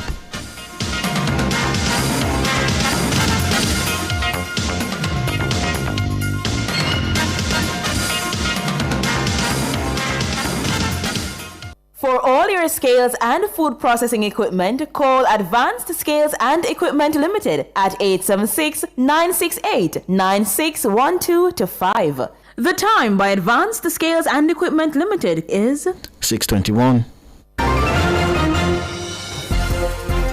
This is deposit insurance in a minute. Under the JDIC, business accounts are insured separately from the owner's personal accounts up to 1.2 million. Hold on there. So my little shop money and my little savings money insured separately? As long as your savings and business accounts are in a bank or building society. Well, that's not bad. To learn more about how deposit insurance works, visit the JDIC website at www.jdic.org or follow on Facebook, Instagram, and X at JDIC Jam. JDIC, protecting deposits for you and me.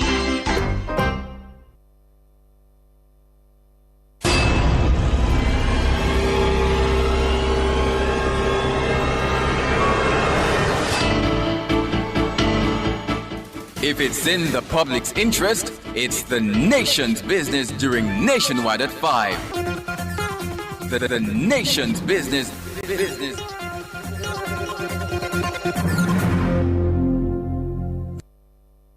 Public Opinion is brought to you by Cleasing Industrial Supplies Limited, Industrial Automation and Control Solutions.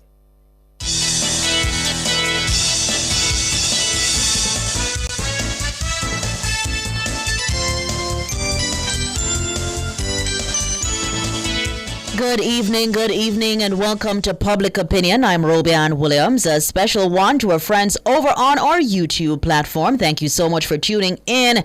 We invite you to weigh in live in the comment section on today's Public Opinion. So let's get to it. At least 2 attorneys are calling on the government to amend the Firearms Act so that possession of imitation guns is treated differently when their use is not for criminal intent. Now, as it stands, both offenses carry the same mandatory penalty of 15 years in prison. Attorney Matthew Hyatt pointed to the case of a man charged over a cardboard imitation gun. I do have a matter currently before the court where my client has been charged for the possession of a prohibited weapon, which in fact happens to be an imitation firearm. And might I just add that the imitation firearm represents 2 pieces of cardboard simply glued together in his job as a security guard, and he's facing such penalties before the court. While I understand the intent behind Parliament criminalizing an imitation firearm, it is really inconceivable that this is what the law is.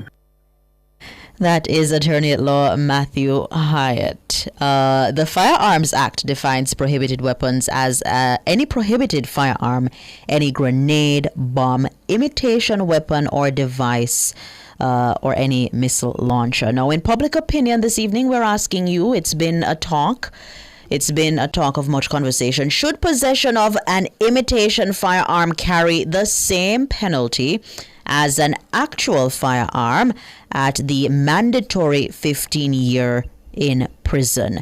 I'll start with the comments on our X platform. Griot is saying, yes, it should. Will a victim have time and opportunity to determine if it is real or not, especially in a low visibility setting? Lock them up. And I must point out that we did say, if should it be treated differently when there is the use, where the use rather is not for criminal intent. But let's see. Andre Lawrence here is saying, possessing an imitation firearm is no small matter. Today's replicas look strikingly real, nothing like the old toy guns, so they can easily spark panic, trigger accidents, or be used to commit crimes. Now, the law needs to reflect that risk because the potential for harm is very real. My question is, because you have the bubble guns, those things, and those things, are those imitation as well? I don't. All right, let's go. Cookie is saying that those are like the bubble guns that when you press them, the bubbles come out. Okay. Was it used in a robbery to intimidate or cause bodily harm, or was it intended for that use by the way it was carried? If so, then yes. If it's just in someone's possession, like a replica firearm that never leave the house, I don't know. Afghanistan Rasta says, simple answer, yes.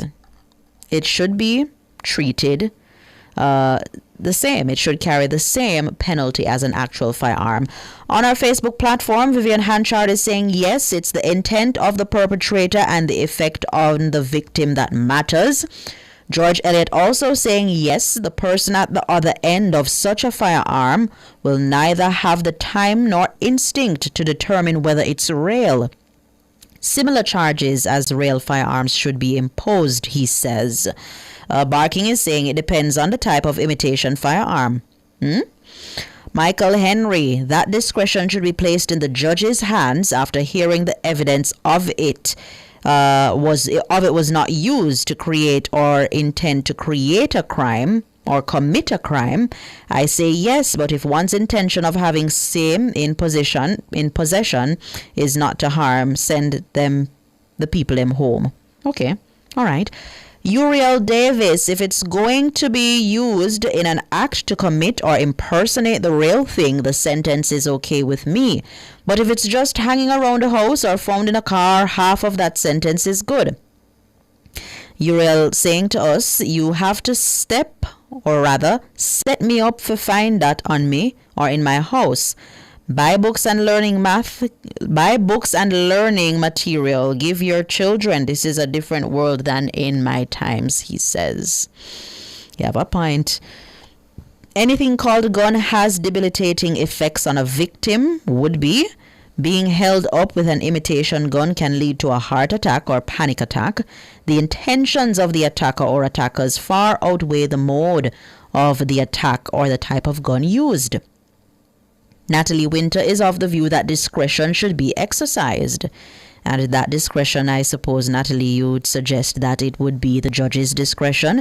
Philip Jackson saying to us, no, we are good at creating confusion rather than reasoning. Why? For self-serving reasons. Any imitation firearm can create the same fear and intimidation as a real gun. This water gun and toy gun argument are peanut chat, and yes, a toy gun can be seen as a real gun. It's the gun culture government is seeking to get rid of. Gun killed thousands of innocent people in Jamaica, and him a question, what do we know? Marlene says yes. I'm seeing a lot of yes here. Yeah, yes coming from Marlene. Yes coming from, let me see, is this Garth? Garth is saying not if it is found at your home, and especially if you have a child there. Should possession of an imitation firearm carry the same penalty as an actual firearm? Yeah, that's the public opinion question, and I must tell you that the penalty is a mandatory 15 years in prison. Let me see what our YouTubers are saying. Tam said gun a gun, law for steer. Carl is saying a toy gun is different from an imitation gun. What's the purpose of carrying it? Okay.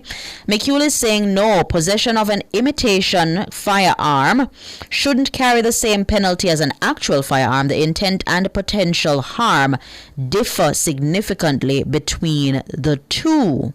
Man from JA, a question, why are you with an imitation gun? Yeah? Let me see. A toy. This is coming from Honest D. A toy gun is different. I think it should have a lesser charge, probably 5 years. All right. Howard Irving is saying it was banned years ago, so blame the people at customs. Yeah, the bubble gun. I think it was banned. Tam is saying, so Mr. Man with the gunman, before you rob or shoot me, please, can I ask you, is that a real imitation gun, sir? I think Tam here is being, a gun is a gun, and she's saying the law, or he's saying the law fistia. Okay, all right. Let us see if I can get some more. MJM is saying yes, it should. Zero tolerance for both. No explanation necessary. Toy guns were banned in JA a long time ago. No one should have a toy gun. How would you know it's not for criminal intent? Dre View says the law is clearly stating the intent. And he's also telling parents, stop buy your kids toy guns. Yeah? Man from JA is saying that bubble guns are colored and they're pretty. Yeah. Marsha Bunny is saying, I'm wondering what that lawyer would do if he's held with an imitation gun. All right. Nature is telling us to look at the ones them have in the music videos. You can never know that they aren't real. I tend to look at it too, and I'm like, is that real? And why is it that the police them not do something? No, Ashoy, I'm not at all. I'm seeing VB saying, yes, it should. A lot of comments coming in on this one. Scroll up. Well, yes, if I scroll up, Sharon Bless, I scroll all the way up a while ago. Fax is saying a toy gun can be painted to resemble a real gun. Yeah?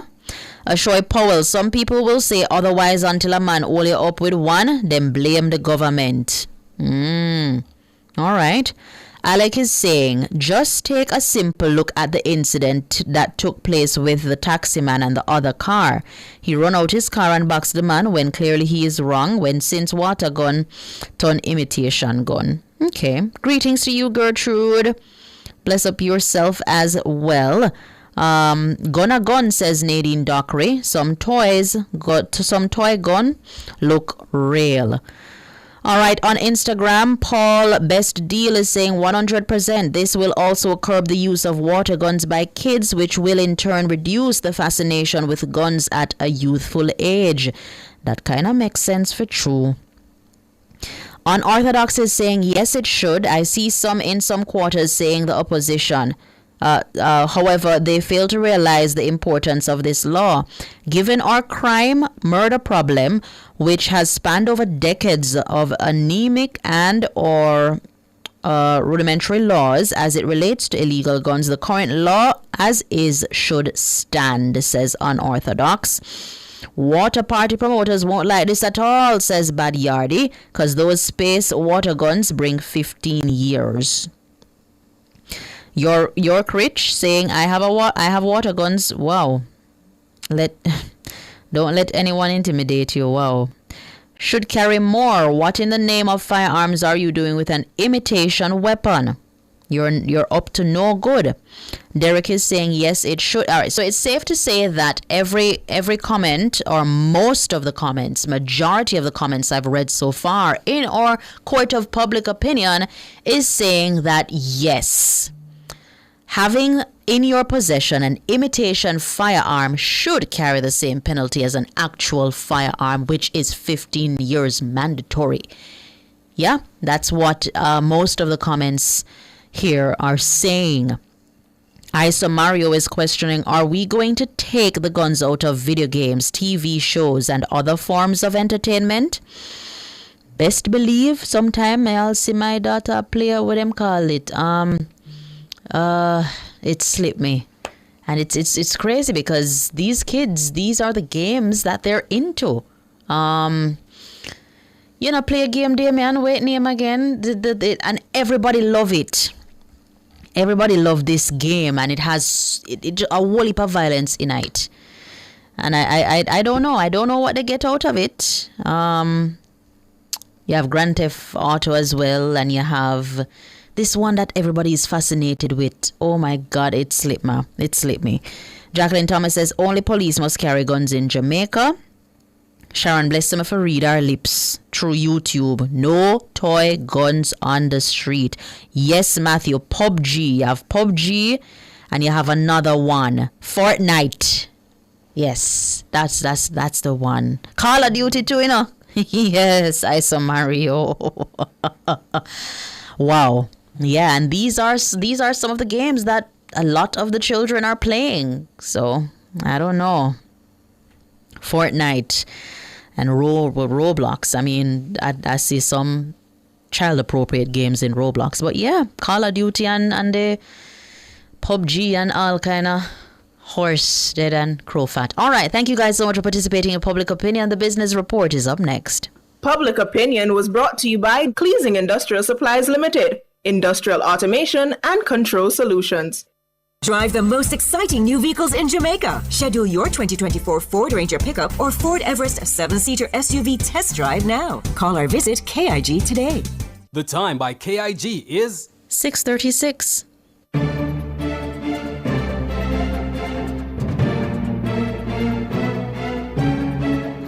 Hello, good evening, and welcome to Nationwide's Business Report. I'm Robian Williams. First Rock Real Estate Investments has announced the successful completion of its third development project with KFC Costa Rica, comprising a modern restaurant and an advanced distribution center. Now, the project was undertaken through its wholly owned subsidiary, that's First Rock Latam SA. The project, which commenced in April of this year, was successfully handed over in June, followed by the distribution center in August.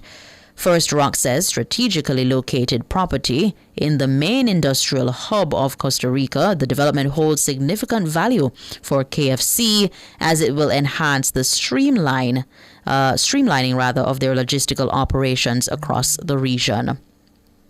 The U.S. government shutdown has caused flight delays and cancellations at the Hollywood Burbank Airport and others across the U.S. as a shortage of air traffic controllers worsens. Air traffic control at the Southern California airport was unmanned for nearly 6 hours and remotely managed due to staffing shortages. Transportation Secretary Sean Duffy said some air traffic controllers are calling in sick as the shutdown, now in its 7th day, adds stress on workers. He estimated that staffing has at times dropped to 50% in some areas. And finally, in the currency markets at the close of trading today, it cost 161 Jamaican dollars and 28 cents to buy $1 US, 218 Jamaican dollars and 83 cents to buy $1 British pound, and 116 Jamaican dollars and 37 cents to buy the Canadian dollar. That's the business report. I'm Roby Ann Williams. Good evening.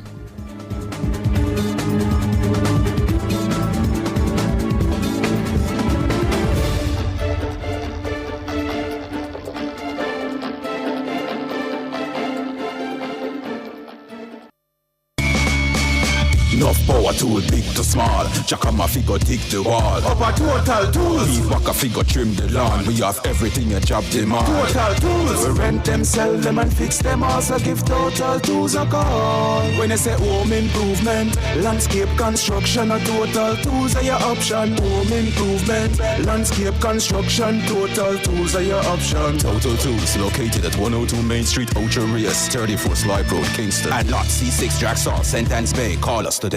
Mysterious, magical, mesmerizing. Wouldn't you like to experience the natural beauty of the Northern Lights? You could be the lucky one if you use your cards right. Spend with your Sagicor Bank credit card from September 29 to November 13, 2025, and you could win an all-inclusive cruise vacation for 2 along the Norwegian coast to see the Northern Lights. Chase the Northern Lights with your Sagicor Bank credit card. The more you spend it, the closer you are to your dream adventure. Enjoy the best rewards ever. Conditions apply. Authorized by the Betting, Gaming and Lotteries Commission.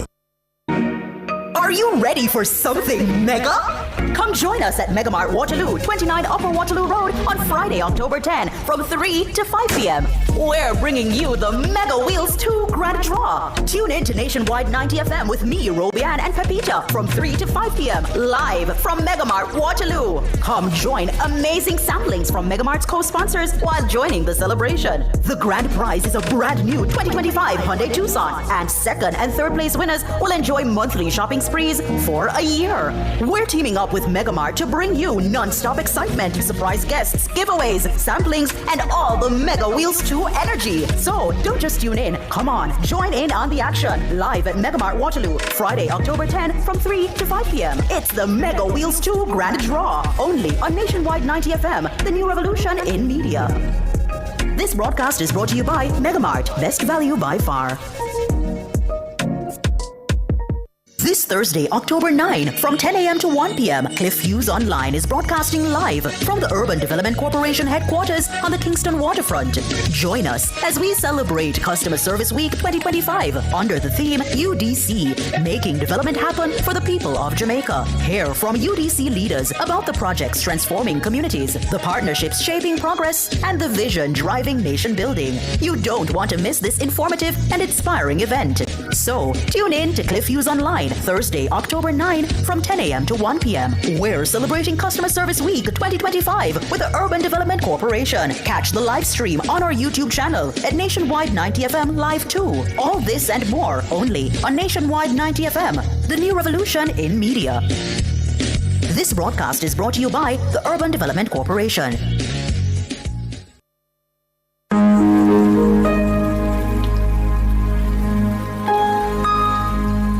Hi there. Here's some good news for these trying times. Quote, "By God's word, I can see where I'm going. They throw a beam of light on my dark path." Unquote. Psalm 119, verse 105. Listen for God's Word weekdays at 5:45 a.m. and 12:55 p.m. through Oasis. Stop by for a refreshing drink and share a God perspective for the day. Oasis, weekdays 5:45 a.m. and 12:55 p.m. right here on Nationwide, a revolution in media. The rebroadcast of the Oasis can be heard weekdays at 5:45 a.m.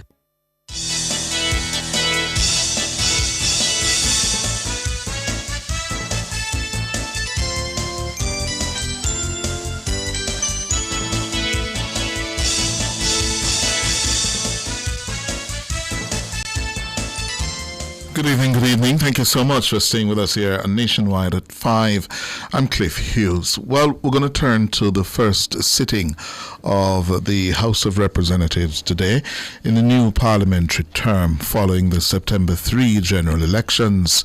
And one of the contentious issues that surfaced today was the chairmanship of the parliamentary committees, that's the sessional committees of Parliament.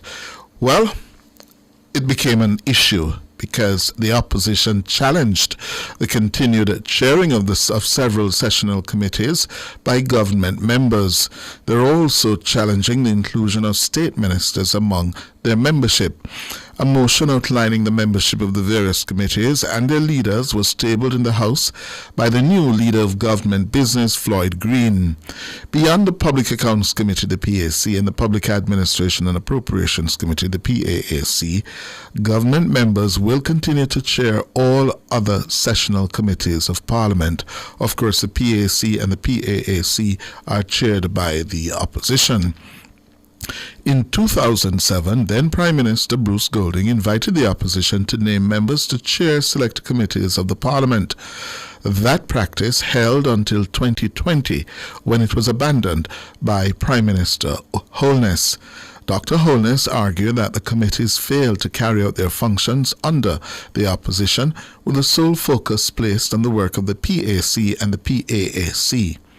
After the motion was tabled, Leader of Opposition Business Philip Paulwell today chided the House Leader for naming the chairman of the committees. He says this is for the members of the committee to determine.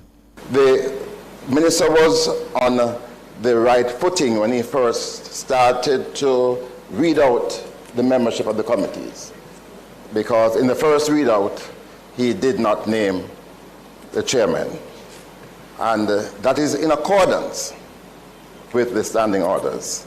But at the end, he went back and announced, chairman of committees, that the standing orders quite deliberately and explicitly refer to the appointment or the election of chairman at the first meeting of the committees. And so, Minister, I don't think it's appropriate for us at this point to be voting in relation to the chairman of committees. But I also, in that regard, and as we anticipate that the chairmanship will revert to the committees to determine, I want to remind the government and the House that they have developed a practice. Good practice started by Prime Minister Bruce Golding, where those committees that were regarded as oversight committees, to promote transparency, to ensure the separation of powers, which is a fundamental principle under which we operate. Fundamental principle.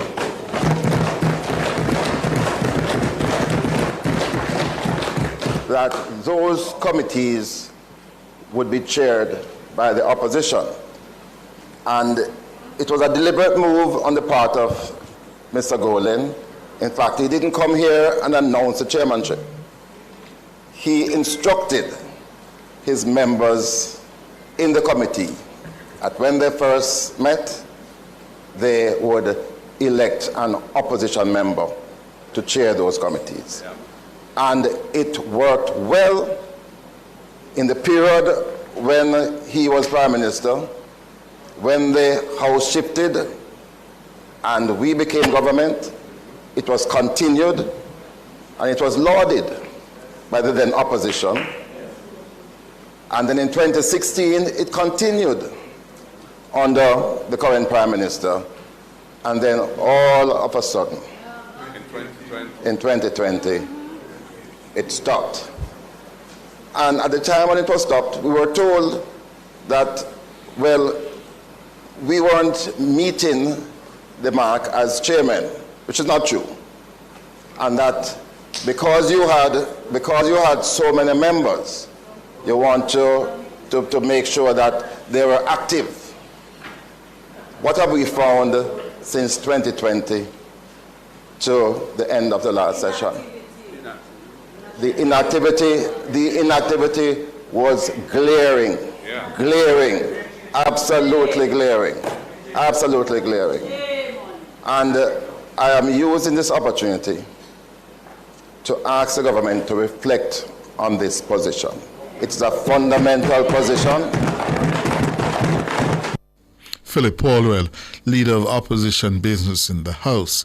He also raised a concern about the inclusion of state ministers on the membership of the sessional committees. He says it's a breach of the standing orders. There is a third and probably the most fundamental issue. We speak about the separation of powers doctrine. And that is not only theory. It is the safeguard of our democracy. And the standing orders were very clear when they were first promulgated that there is a role for ministers, but there's a role for the executive. And who are the executive? Cabinet ministers, ministers of state, and parliamentary secretary. And it was never the intention for these three groupings of executive members to be a part of oversight over themselves, right? And this, notwithstanding the standing orders, can't continue. It is improper for ministers to be a part of the oversight of these committees, and it is totally unacceptable.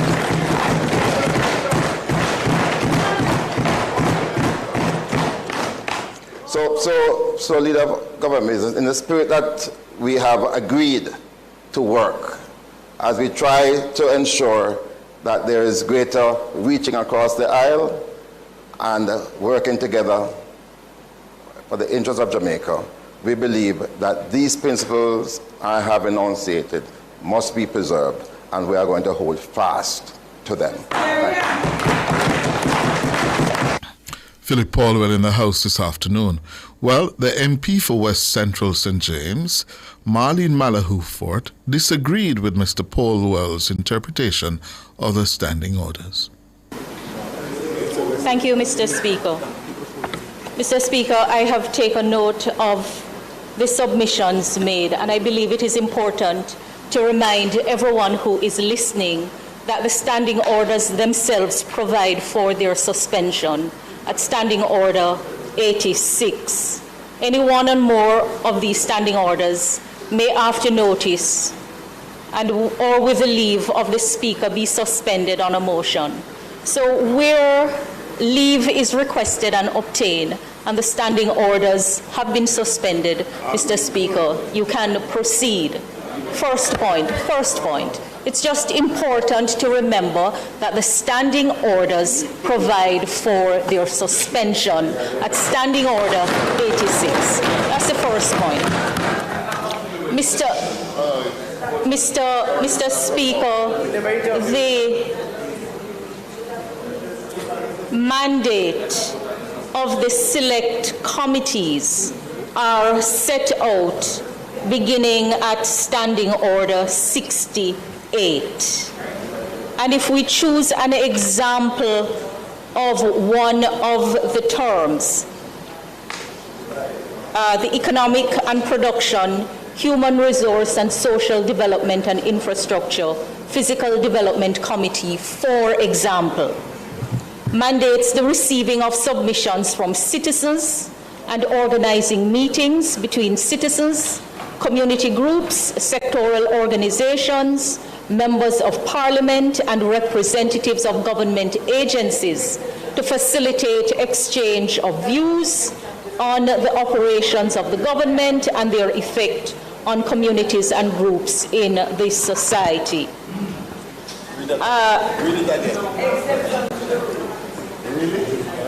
Mr. Speaker, you can, and members of the public may look on the mandate. Government is not just the political directorate. And when the executive makes policy and account to the legislature, the rest of government has to implement and execute those policies. And so it is not true to say that members of parliament on the government side cannot properly perform the functions that are set out in the committees because they are on the government side. It's not true to say that in a wholesale way and without exception, because government is bigger than the political directorate. Members of the public are listening on, and regardless of the views, accuracy matters. Accuracy matters. I'm not saying the point is not a valid point, but I'm saying the work is bigger than what has been practiced in the past. Member, and oversight member from West Central, for all of government. Member from West Central, be reminded that you're speaking to the speaker through the speaker, so you don't have to pay attention, speak directly. An important reminder, Mr. Speaker. I will just reiterate that the standing orders provide for their suspension, and also that the work of the committees are set out in the standing order, and the oversight work is much bigger than a limit to the political directorate. Marlene Malahoo Fort, the MP for West Central St. James on the government benches. Well, responding to the MP for West Central St. James, the opposition leader described her claim as an abuse of the standing orders. Mr. Speaker, in the first sitting of the new Parliament, on her appointment as Speaker, the member for East Rural, St. Andrew, indicated a determination to adhere to the standing orders in how this Parliament would be conducted. The two standing orders which are engaged in this discussion are Standing Order 68.3 and Standing Order 75.3. 68.3, as has been read, essentially says that these sessional select committees, which we're appointing today, should not include among their membership ministers or parliamentary secretaries. It is a fundamental standing order which supports good governance in our democracy.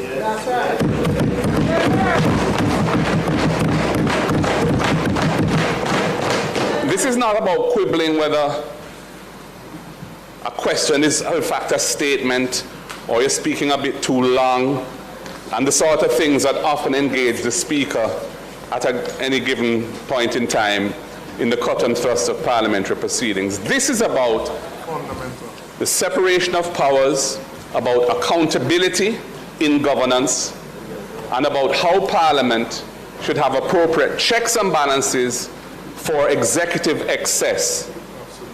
And that is why these sessional committees, which are review and oversight committees, are supposed to be established without the presence of persons from the executive thereon. There is no issue about government MPs being on them, and in fact, the rules provide for the government MPs providing a majority of the members of these committees. And it's based on the balance in a given parliament from time to time. That's in the standing orders. And while in Australia we heard they may think that that is not an ideal situation, it is what governs our parliament. The issue is executive influence, undermining the efficacy and transparency of oversight functions of parliament in our democracy.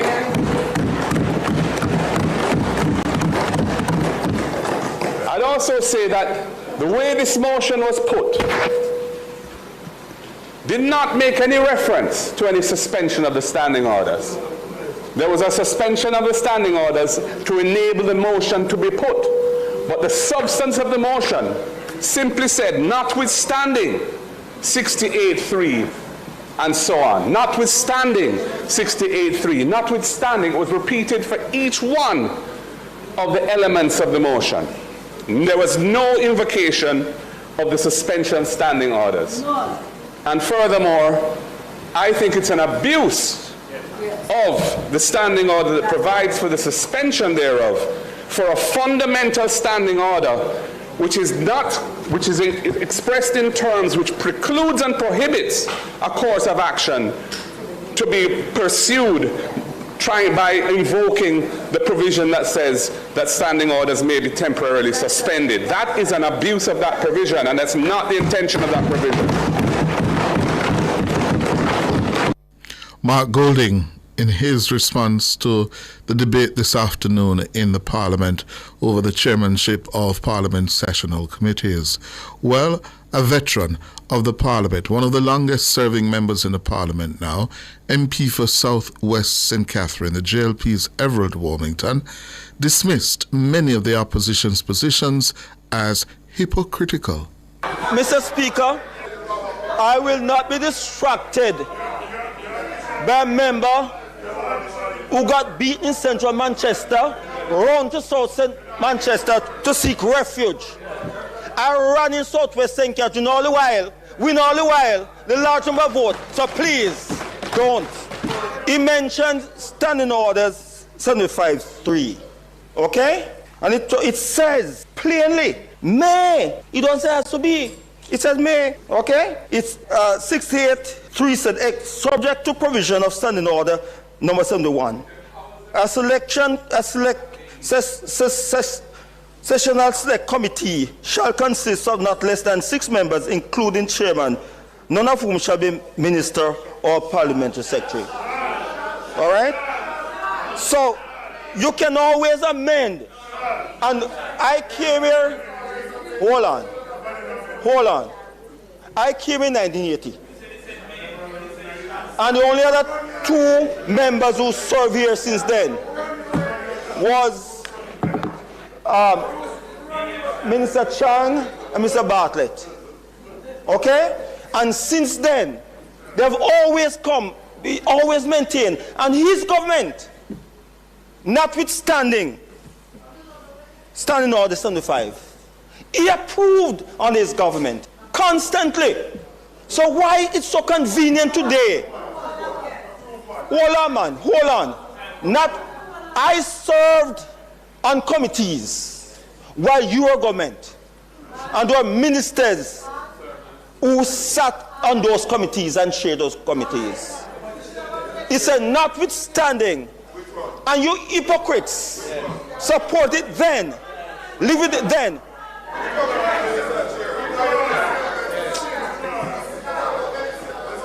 That's a minute. It has not been changed. No. It has not been changed. Member. Bruce Golding came here. Member, sorry. Look here. You're rising on a point of...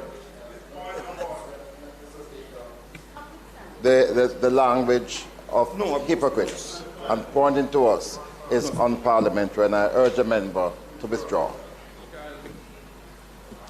Withdraw what? Withdraw. What is that withdraw? Hypocrites? Well, all right. I wouldn't say hypocrite. I say hypocritical behaviors. Hypocritical behaviors. There's no way in the standing order that state that opposition members must chair committee in this house. Nowhere in the world does it happen. Bruce Golding came here, made that statement. It's not written inside of here. We are guided by this. It was not amended.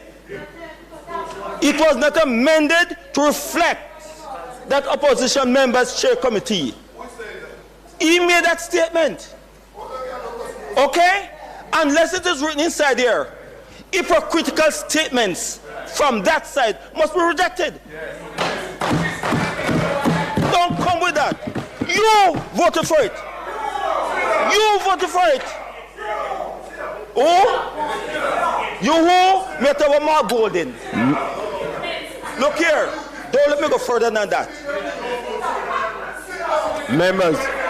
Are you Mr. through? Speaker, Dayton, shut your Member. mouth. Crystal, Member. thing up, so you have to go west, want to go seek refuge. Don't talk to me. I don't run. Member from St. Catherine South Western. Remember, you're not allowed to refer to any member by name. Even the white one?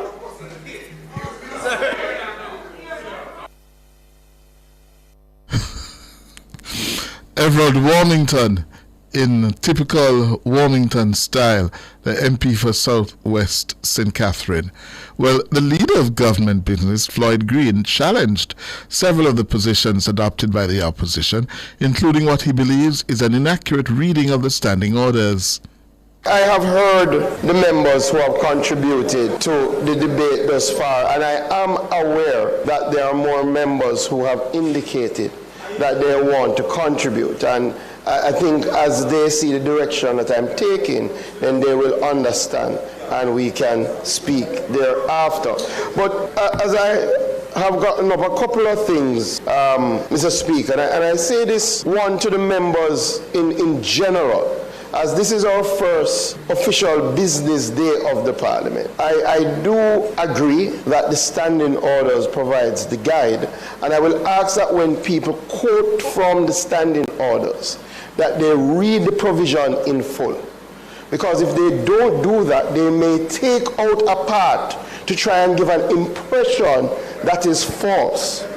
So when the leader of opposition, the member, read the provision in relation to the selection of committees, he framed it in a particular manner. It says, except as otherwise provided by these orders or by special direction of the House, a select committee may elect a chairman from the members. He never mentioned the first area of the provision, especially the special direction of the House in which we sit, as a route through which chairmen of committees can be chosen. I will not say it was purposefully misleading, but I will ask the members to read the provisions in full, or they may give a wrong impression. The other thing that I say to all the members, especially those who've been around for longer than I have been around, there are some conventions that have been established over time. And those conventions are so well established that when the House prepares the documentation for these committees, it is actually included in the documentation. One of those conventions have to do with ministers of state, and the fact that ministers of state have sat on many a select committee, including committees in the last session on which the opposition sat and did not complain.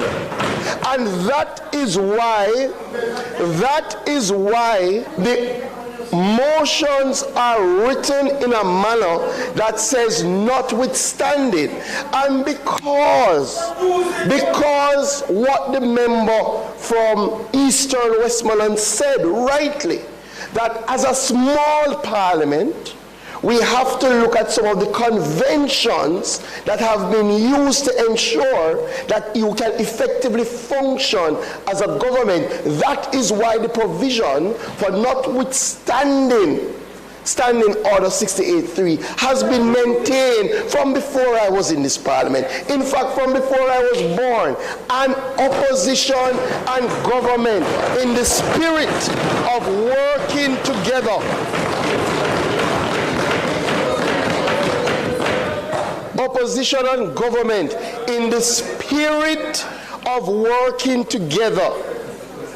Even in the last sitting, the last term of Parliament, in the spirit of working together, opposition and government have worked together on this. And that is why people like the Honourable Member, State Minister Whittle, would have chaired the Regulations Committee in the last term. That is why Member Main would have been on multiple commissions. And this opposition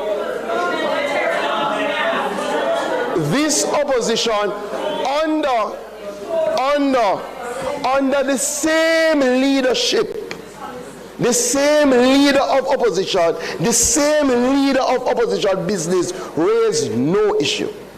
I say that the opposition must reflect as to whether we are going to truly work together in a spirit of cooperation.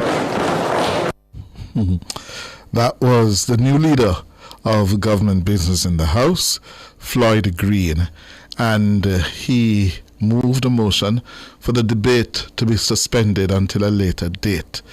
Based on the motion as is, the Internal and External Affairs Committee is to be chaired by the member for West Rural St. Andrew, the State Minister of Security, Juliet Cuthbert-Flynn.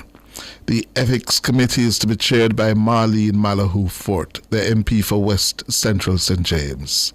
The Human Resources and Social Development Committee is to be chaired by the member for North West St. Andrew, Dwayne Smith.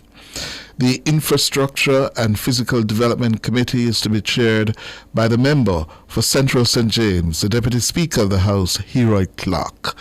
The Economic and Production Committee is to be chaired by the State Minister of Foreign Affairs and the member for East Central St. Catherine, Orlando Terrelong. And of course, the Public Accounts Committee is to be chaired by the Opposition Spokesman on Finance, Julian Robinson. And the Public Administration and Appropriations Committee is to be chaired by the Opposition's Peter Bunting. All right? We've brought you up to speed with what happened at the first sitting of the Parliament today. After the break, Nature's Remedies.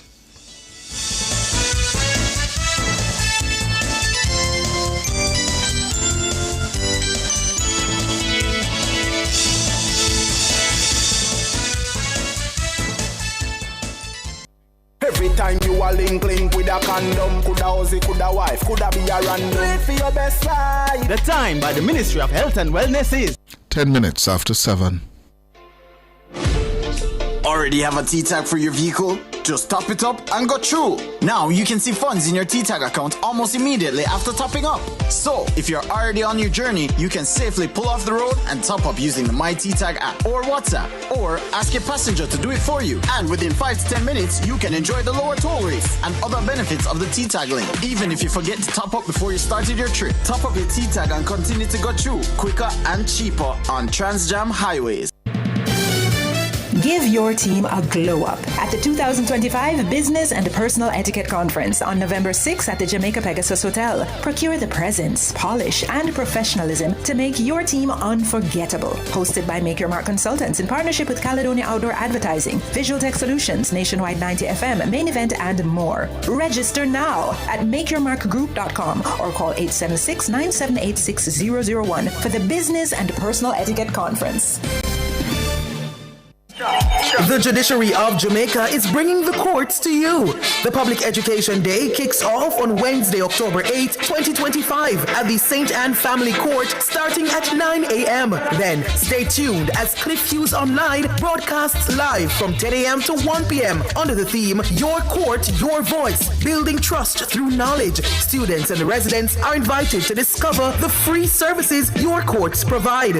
On-site support will also be available from the Ministry of Justice, Service, the TAJ, RGD, CPFSA, Jamaica Customs Agency, NIS and PAR, Heart Trust NSTA, Restorative Justice, and other key partners.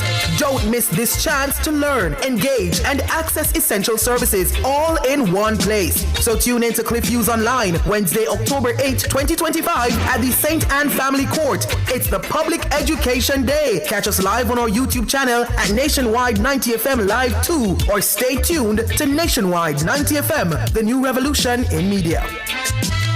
This broadcast is brought to you by the Judiciary of Jamaica, a world-class judiciary utilizing innovation and technology for efficient service delivery.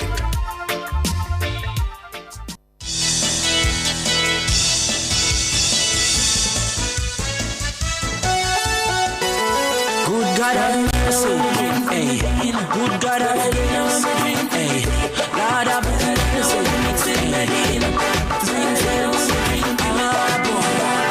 Sperlina build up my confidence. Rastafari run the continent. This King Selassie I pay the continent. Good God of Grace. It's 13 minutes after 7 and it's time for Nature's Remedies. This is the program to educate you about the uses of natural herbs, and tonight we'll be talking about seaweed. As usual, we'll be opening the lines so you can call in with any questions you may have for our resident pharmacognosist. You know her well, Dr. Denise Daly. My name is Ricardo Brooks. Good evening, Doc. Good evening, Ricardo. Good evening, listeners. And how are you? I'm doing all right. How are you? I'm doing well as well. You get new glasses, new glasses there? Yes, you don't know. It's been a while, but it's nice. It's nice, Doc. Yes. All right, so hold on now. So when we talk about seaweed, that is something when you're going in the beach and it does dip on your foot and you have to, and you have to take it off and you look kind of crownish. Yeah, you don't want to go into the water where it's at because it just look right. Ew. So you're saying it has health benefits? Yes, and it sells very expensively too. Oh, well, that's it to me. All right. Yes. So let's start by telling me, why is it a natural remedy? Okay. All right. So there are different types of seaweed. So as you just mentioned, when you go to the beach and you see them floating about, you have red seaweed, brown seaweed, green seaweed. Now, not all of them are edible. So it's important that you just don't go to the beach and pick up seaweed and wash and eat. Oh, okay. That's very important. Very important. You have to know the different types of seaweed to pick and use it as food. So don't do that. You have to ensure that you buy proper seaweed or you go to a seaweed farmer. Now, seaweed falls in the category of algae or algae. Pronunciation varies. So and varies from places to places.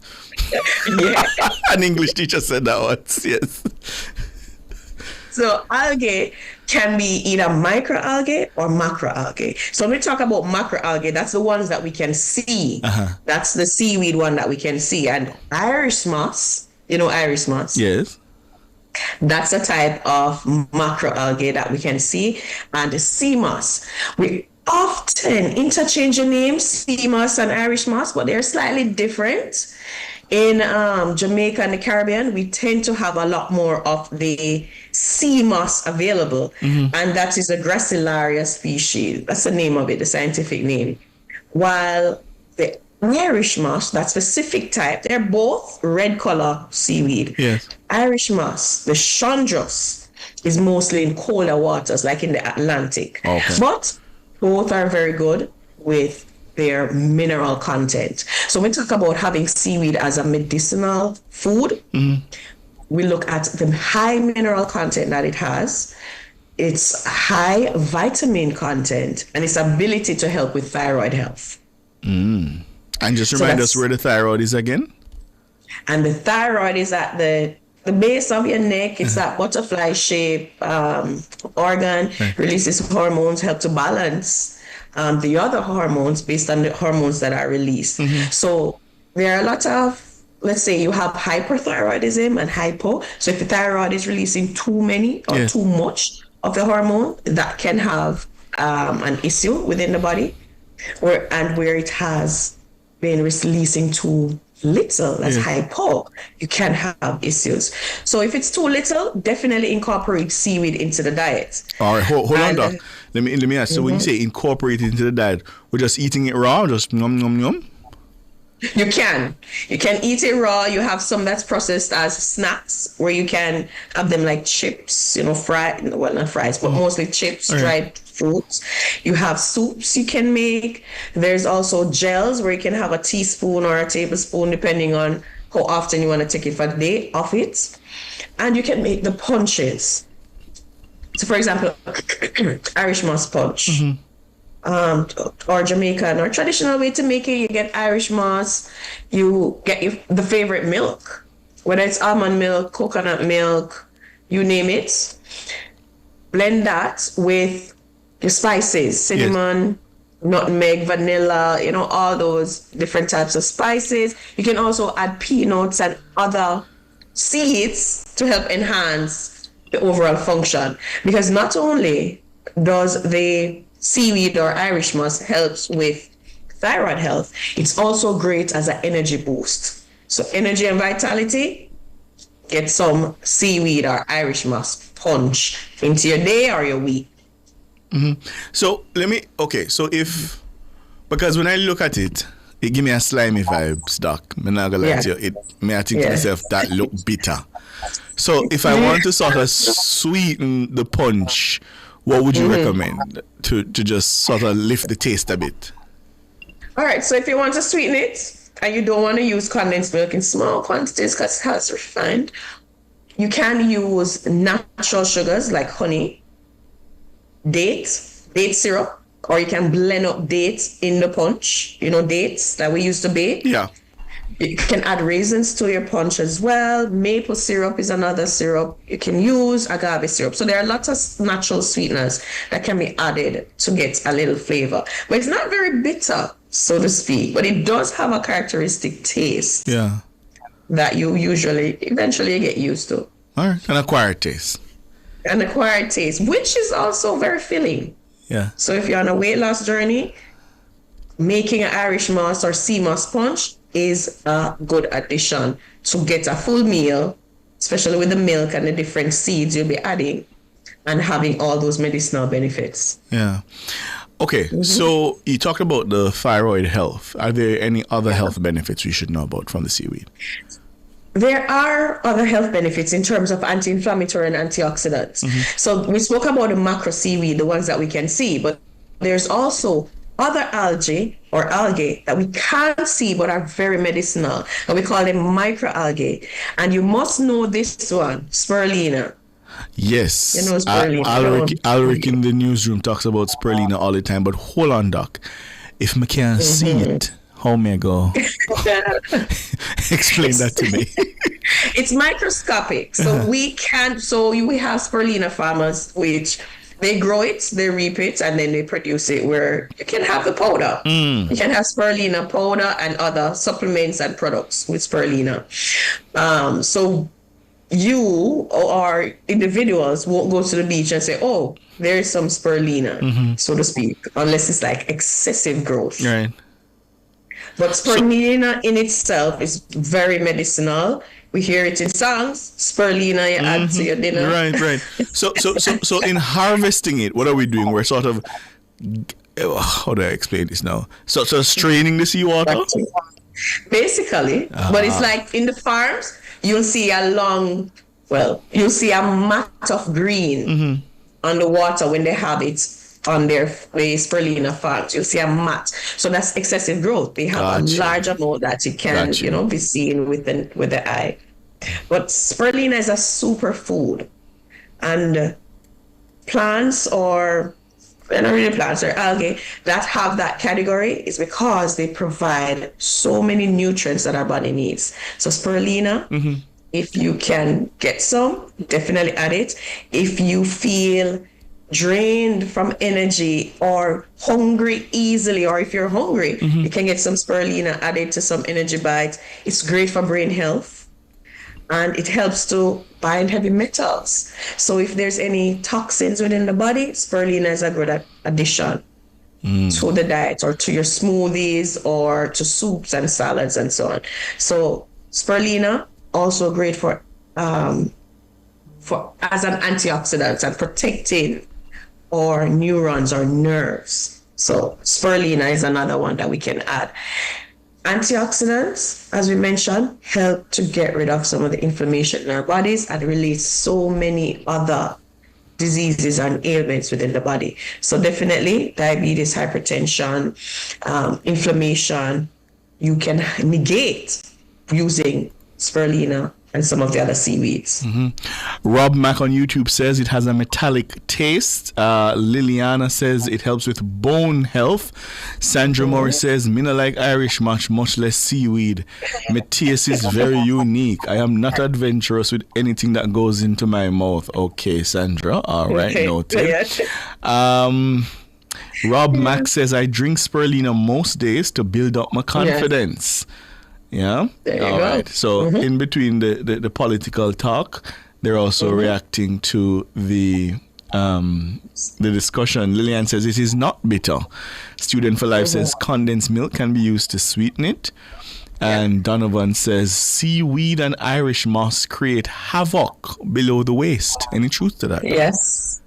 Yes, there is a significant truth to that because, again, seaweed and Irish moss, it has a lot of protein. So it helps to build up the sperm count. The minerals and the vitamins that it has are also minerals and vitamins that the sperm and the male reproductive health need. So a male supplement will have in zinc, selenium, iron, potassium, all these minerals that help with muscle development and muscle growth and sperm motility. So really do advise that sea moss or Irish moss, whichever one you have, should be a part of the male vitality, routine, so to speak. Electro says it's mineral rich. It also helps with burning belly fat when you have it warm. Yes, it's great with weight loss. Weight loss is a significant part because, again, the thyroid is the organ that helps to regulate mood, metabolism, and growth. And all those are hormone related. So if you think of a lot of the ailments that are surrounding hormonal imbalance, seaweed or your microalgae, the spirulina, are very good additions that can help with that. Even chlorella. I don't know if you hear of chlorella as well. No, I've never heard of that one. Chlorella is another microalgae similar to spirulina. You can have it as powder, in supplements, and spirulina looks blue-green while chlorella looks green. It has a lot of chlorophyll, so it helps with iron and to build up the blood, build up the liver and your cells. Okay. Sheldon Simpson on YouTube says spirulina goes well with coconut water. True, Doc? Yes, and one of the recipes, in fact, I have a recipe here with spirulina. If you have a teaspoon of spirulina, and you can use coconut water or milk, get some pineapples, lemon, then you can use some of the seeds like chia seed, flax seed, add that to the blend, add a little ginger, and then you can add lime if you want, honey, any sweetener. That drink is a power drink. Energy, revitalize, and it also provides omegas, the omega fatty acids. Yeah. So whatever you have in your kitchen or whatever you need to source, make sure you can make some variation with one of these types of micro or macroalgae. So Valerie is asking you if spirulina is safe for children. Spirulina in small amounts, like if you're making a smoothie and they drink some, it's definitely safe. It can be if the child or the adult have any autoimmune disease, then you'd want to avoid adding spirulina because it tends to stimulate the immune function, your immune system function. So autoimmune disease, you'd want to avoid having it or too much of it. And remind us what diseases are usually considered autoimmune? There are quite a few. Any that attacks the body. You have lupus, for example, HIV also. There are quite a few that will actually cause your white blood cells to start attacking your regular cells and so on. Okay. John Robinson on YouTube is asking you, he says, I have low sperm count. Tell me what to do. Okay, this is one of the drink. Get some Irish moss and sea moss. You can also blend that up with okra. Okra adds additional vitamins and minerals, and it also helps with the mucilage and the motility of the sperm. In terms of herbal teas, I cannot leave out Medina, sarsaparilla, cheney root as a tea. So make that as a blend. I usually love adding the coconut, the coconut, what do you call that? The coconut that you husk out. So maybe the husk and the coconut, and boil that together as a tea, and you drink that. Yeah. Drink it at least twice a day, like about half a cup or a shot amount if you're doing it twice a day. And that will help to build up. Again, if you're on a journey to increase sperm count, you want to remove alcohol, smoking, make some space in the pants. Make sure you're not wearing 2-3 underpants plus pants and then it tights, So we tend to have some of those practices that will affect sperm count as well. Yeah. All right. So apart from eating it now, making it into soups, smoothies, etc., as you've explained, can we use it in any other way as a natural remedy? Yes, it's good for skincare. So you will have skincare products that have spirulina, chlorella, Irish moss, sea moss, and so on. So that's one way. Kelp or nori, they are used to make sushi.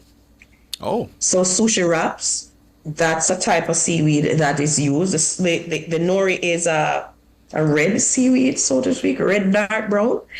And you often find that the sushi, when they're making the wraps, they use avocado or they'll sprinkle lime because it also helps to pull out as much iron out of it. So you can make different dishes, adding it out to rice, and you can make it as a gel. In fact, if you get the fresh seaweed, you can soak it, wash it, try to get rid of the sand and the sand and the salt, excess salt, wash it, then soak it overnight, blend it, and you can keep it in the fridge. Keep it in the fridge and just have a teaspoon or a tablespoon, or as often as you like every day. You can add it to cereals and add it to jellies and puddings and porridges. So there are different ways you can have it as well. We're up on a break. Just before we go to the break, Doc, do you want to give out your contact information for those who might want to reach out before we go to the break? Sure. You can reach me at drdenisedaley@gmail.com. That's DRDENISEDALEY@gmail.com. And we do wellness consultations, programs, and natural products. So please do reach out, and I can assist with those services. All right. We're up on a break. We're going to take the break and come back with more of Nature's Remedies. We're talking about seaweed.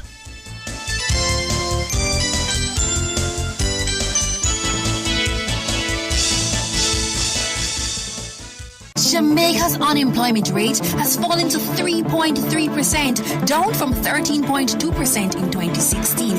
Our government's continued focus on job creation is delivering real results. We are building Jamaica. The time by the Office of the Prime Minister is... It's 7:30.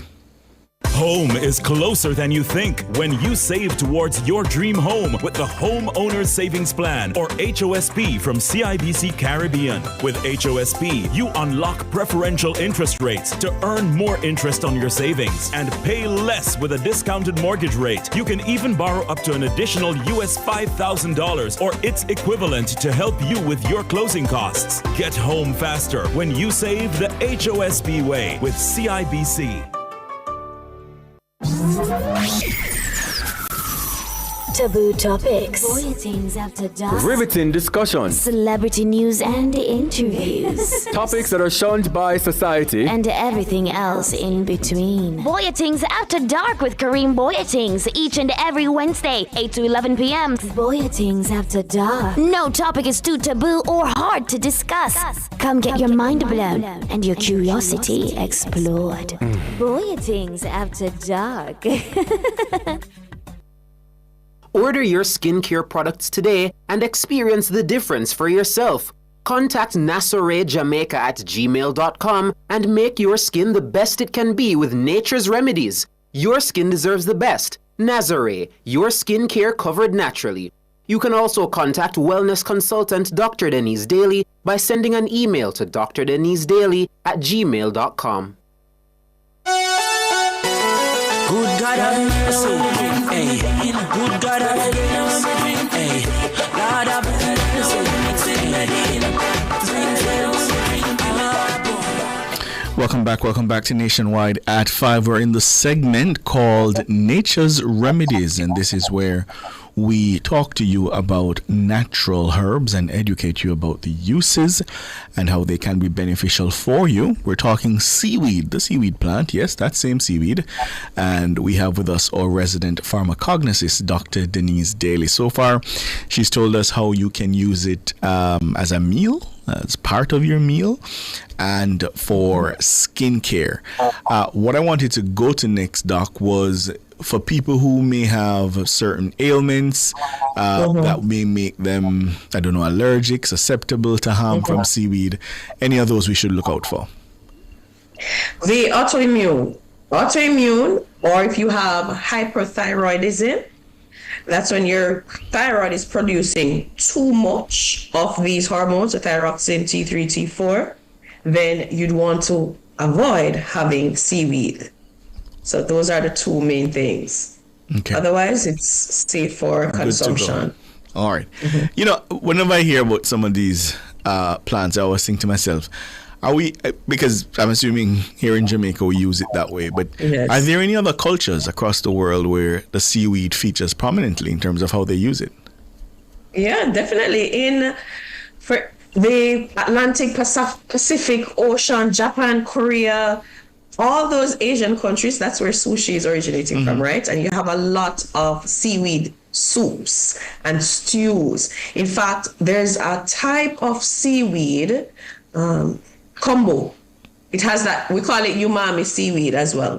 Kombu, that's added to meals as a salt substitute. So instead of using salt, you use kombu seaweed or umami seaweed as the salt substitute. So you're not only getting the sodium and chloride from the salt, but the iron, psyllium, all the minerals and vitamins from adding it to your meals when cooking. So worldwide it's being used, and it's very popular in the Asian culture, and it's very popular within the Caribbean as well, where we're finding it Okay. as well.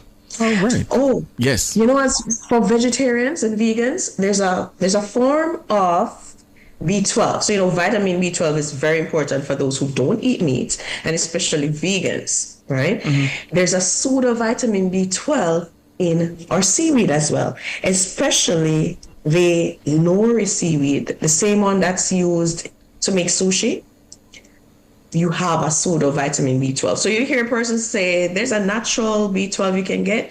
So seaweed is a source of that. So the body converts it to B12 to help get that vitamin as a source. All right. Yeah. All right. Let's see. Remember, we're taking your calls 630-9371-4 618-8255. All right. Okay. Unknown Prince on YouTube says, how well can some of these remedies increase testosterone? Testosterone level, significantly, and it depends on the individual. But as a general rule, one, you have to look at the stress level. Stress level, whether it's work, play, overall, and increasing your intake of adaptogenic herbs. So sometimes we don't know what's causing stress or what's happening in the body, but having an adaptogen herb like ashwagandha or very own moringa as a tea or supplements. Those are good additions, but it goes right back to the male reproductive herbs. Sarsaparilla, cheney root, that exhaustive list, raw moon, 4-man strength, all-man strength, morinda, quite a few. So having those teas will help, or supplements. So if you want to make a tonic blend, make the tonic blend and you have like the half a cup or the 30 mils, like a shot glass amount, twice a day. And that can help build up. And again, exercise is important. That's one way we can build up our muscles and build up testosterone and help to balance hormones. All right. Jacqueline Thomas was asking something about a 50-year-old, but I've lost that comment. All right, yeah. Until I find it. 630-9371-461-88255. Those are the numbers to call if you have a question for the doctor. All right, how can we incorporate the seaweed now safely into our diet? Say I've never tried it before and I want to sort of ease into it. What would you recommend? I'd recommend, have you tried sushi before? Sushi is a good option. Then suppose me like sushi, though. Come in and like it. Get the vegetarian sushi first. For those who have never tried sushi, get a vegetarian one. It just really tastes like vegetable and rice, somewhat. So that's one way you can get it and use it. Then try Irish moss. Try Irish moss as one of the first ways in which you'd get into having seaweed. So whether you buy it fresh and then you blend it up and add it to porridge or smoothie, that's one of the easiest ways to ease into it. Or get the tea, boil it as a tea, add honey, and you can boil it with pineapple. Just get a few chunks of the pineapple, get the seaweed, boil them together and drink a nice seaweed pineapple tea. It's refreshing and it also provides a lot of the vitamins. Only a few you would lose vitamin C, but you can always squeeze lemon into it and get that back. So there are different ways we can try. All right. Cowich. You can eat cowich? Cowich can be, but again, you have to, when it's picked, you have to allow it to, we call it quail, so to speak, before you actually use it for teas and so on.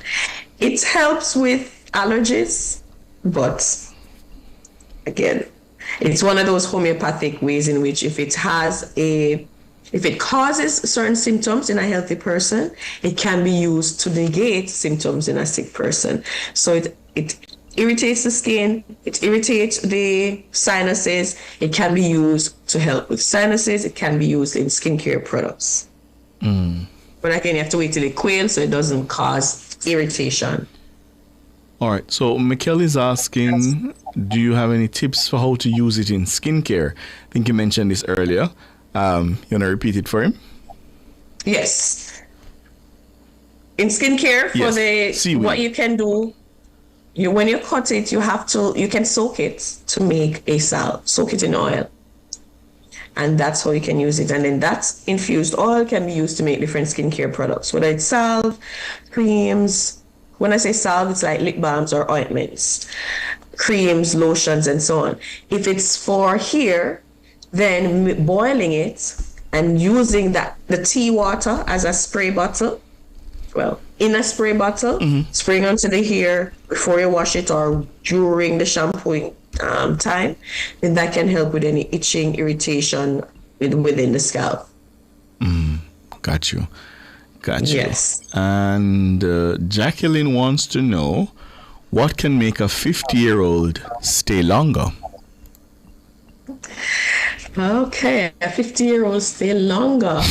It would be the same. It would be the same type of remedies, because in order to stay longer, one, heart health. Remember, I always say male reproductive health is significantly linked to your heart health. So you want to ensure that your heart is healthy. I don't know if it's coincidental, but how the body works. So pumpkin seed, flax seeds, hemp seeds, get the seeds into the diet because you want to get the healthy fats. There is also the teas that I mentioned earlier. Those teas provide all the resources for male reproductive health, whether it's increasing testosterone, increasing the motility of sperm, or the quantity of sperm. And of course, there are different recipes that you can put together based on the individual's body and any ailments. That would be individual. So you'd have to email me for specifics. But as a general rule, these teas help overall. All right, Doc. All right, so I'm not seeing... Oh, Dreview says, are Irish moss and sea moss different? I think you answered this earlier, Doc. Yes, they are. All right. This is where they're grown. Oh. And yes. So in the Caribbean or waters, it's warmer. Then we have the sea moss, which is Gracilaria, a different species. While Irish moss prefers colder water, like the Atlantic and the Asian type water, and that's chondrus species. But they look quite similar. They're both red-brown algae, so to speak. Got you.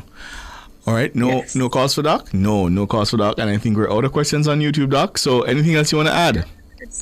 No, that is it. Just try to increase some seaweed into your diet, whether it's the microspirulina or the ones that we can see, the moss, because it's also great for joint health. So if there are any specific questions, you can email me at drdenisedaily@gmail.com. And until then, remember to use nature's remedies. Well said. Dr. Denise Daly, our resident pharmacognosist. That's been Nature's Remedies for this week. Today we talked about the seaweed. Thanks, Doc. All right, thank you. Have a good night. Have a good one. Dr. Denise Daly there talking to us about seaweed. Seaweed and the uses for it. I'm seeing something coming to hand here.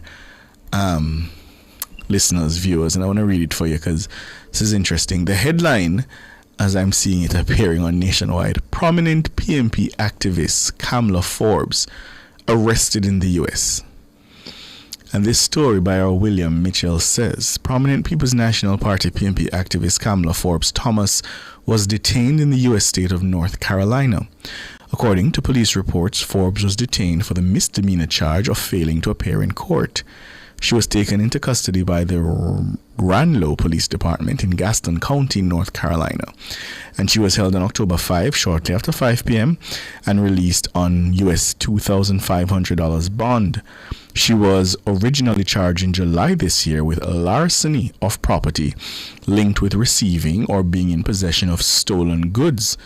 Now, according to her social media, Forbes Thomas, who goes by the moniker Kamala the Ripe Mango, says she's a physiotherapist and a social media consultant, and she's also a trained emergency medical technician. She created waves in 2019 with controversial views on treatments for the deadly dengue fever.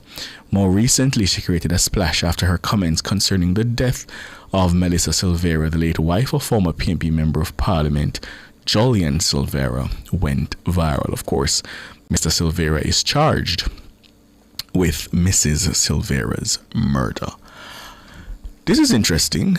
I know Kamala, I see her content all the time on social media. Well, she was arrested in the United States and she's out on $2,500 bond, and she had originally been charged with receiving stolen goods. All right, we'll watch that one for you. It's 15 minutes to 8. We're taking your calls now. 630-937-124, 618-8255. You know, it's anyway, let me not. I read something a while ago. Somebody was taunting Damon Crawford. Damon Crawford had said, one by one, and going to jail. I think he was talking about JLP members, but I don't know. That's not going so well, eh? 630-937-124, 618-8255. After the break.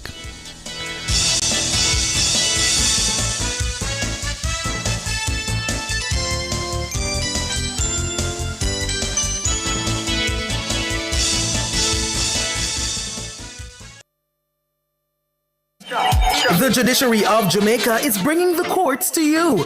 The Public Education Day kicks off on Wednesday, October 8, 2025 at the St. Anne Family Court starting at 9 a.m. Then stay tuned as Cliff Hughes Online broadcasts live from 10 a.m. to 1 p.m. under the theme, Your Court, Your Voice, Building Trust Through Knowledge. Students and residents are invited to discover the free services your courts provide. On-site support will also be available from the Ministry of Justice, the TAJ, RGD, CPFSA, Jamaica Customs Agency, NIS and PAC, Hard Trust NSTA, Restorative Justice, and other key partners. Don't miss this chance to learn, engage, and access essential services all in one place. So tune in to Cliff Hughes Online, Wednesday, October 8, 2025 at the St. Anne Family Court. It's the Public Education Day. Catch us live on our YouTube channel at Nationwide 90 FM Live 2 or stay tuned to Nationwide 90 FM, the new revolution in media. This broadcast is brought to you by the Judiciary of Jamaica, a world-class judiciary utilizing innovation and technology for efficient service delivery.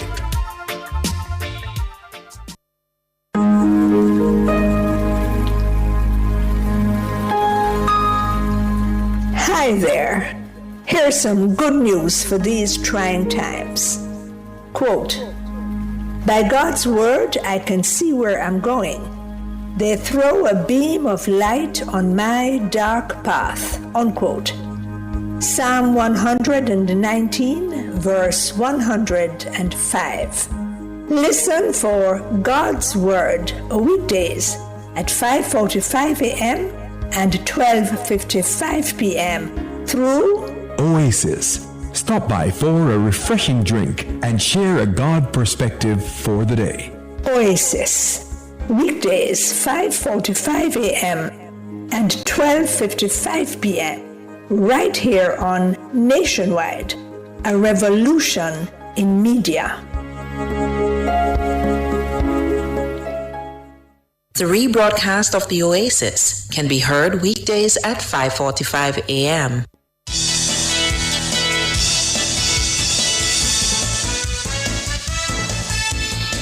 Michael, good evening. You're up first.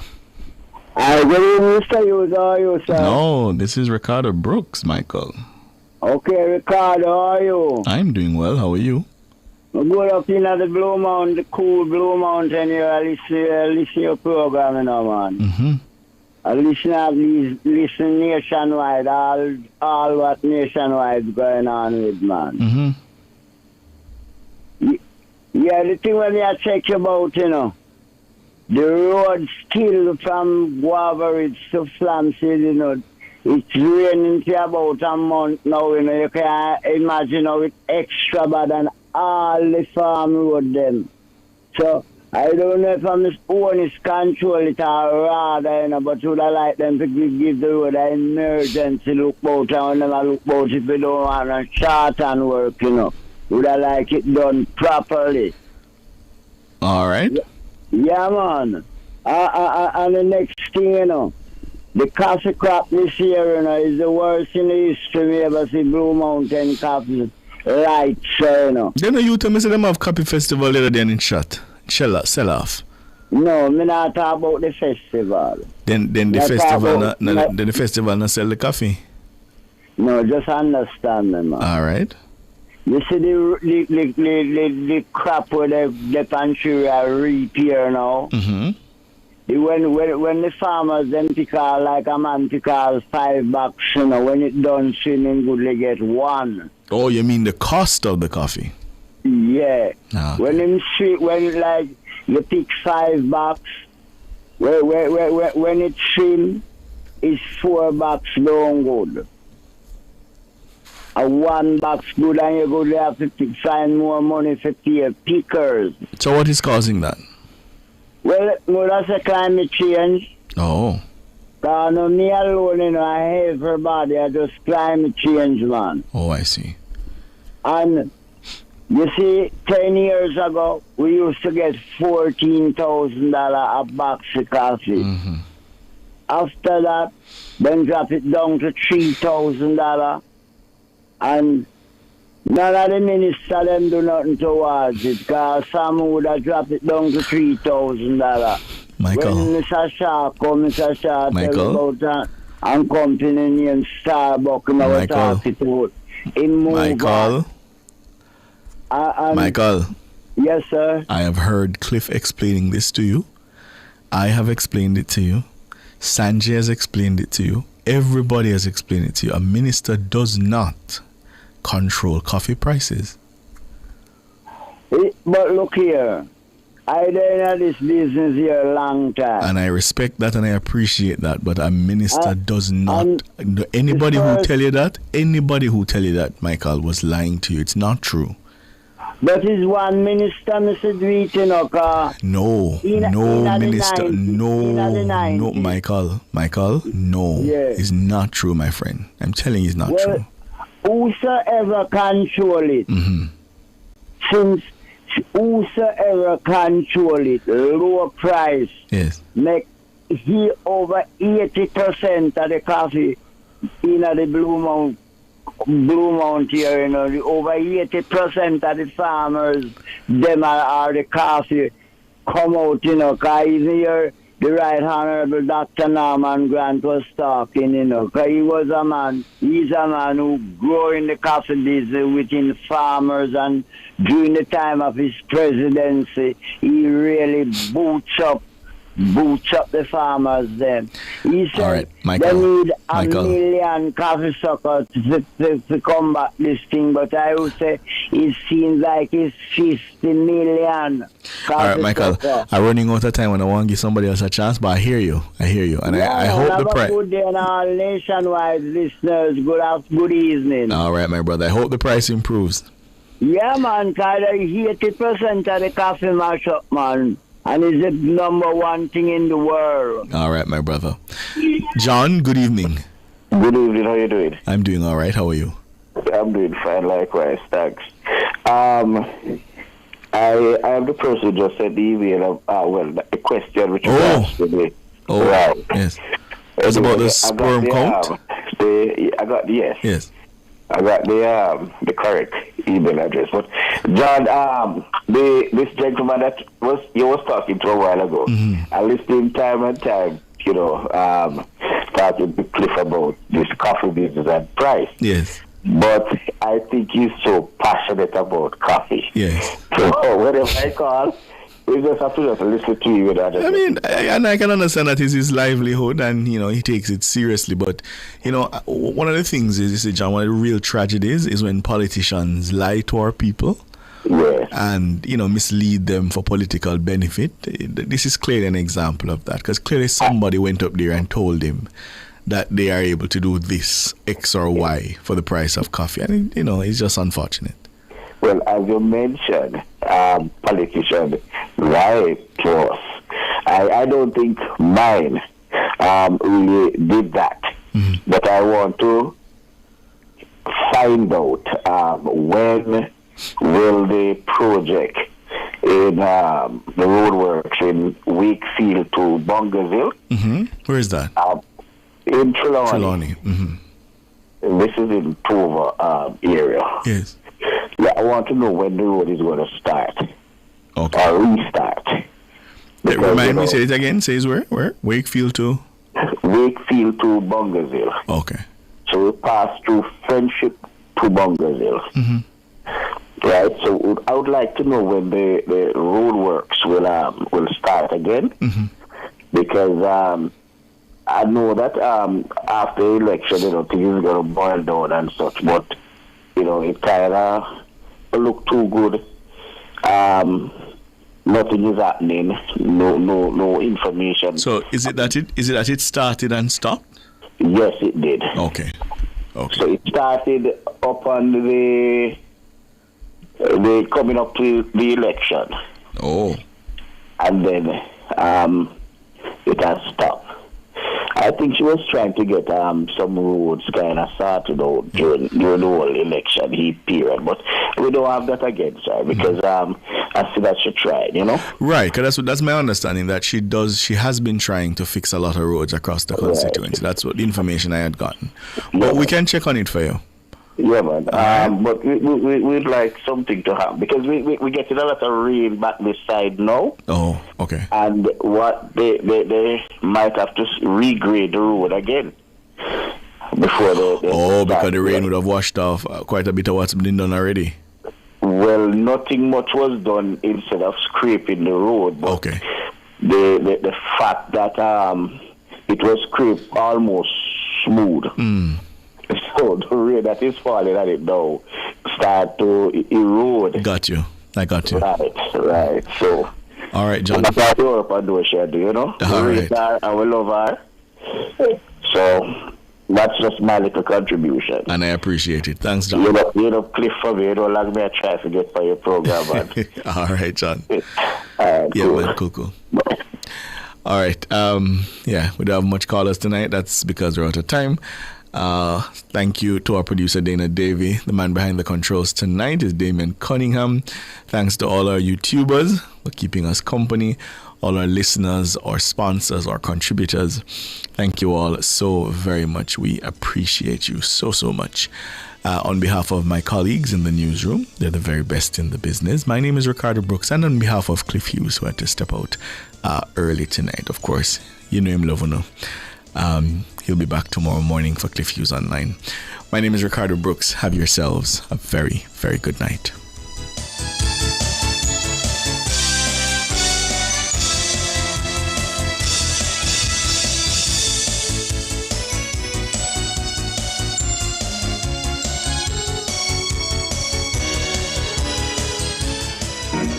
Are you ready for something mega?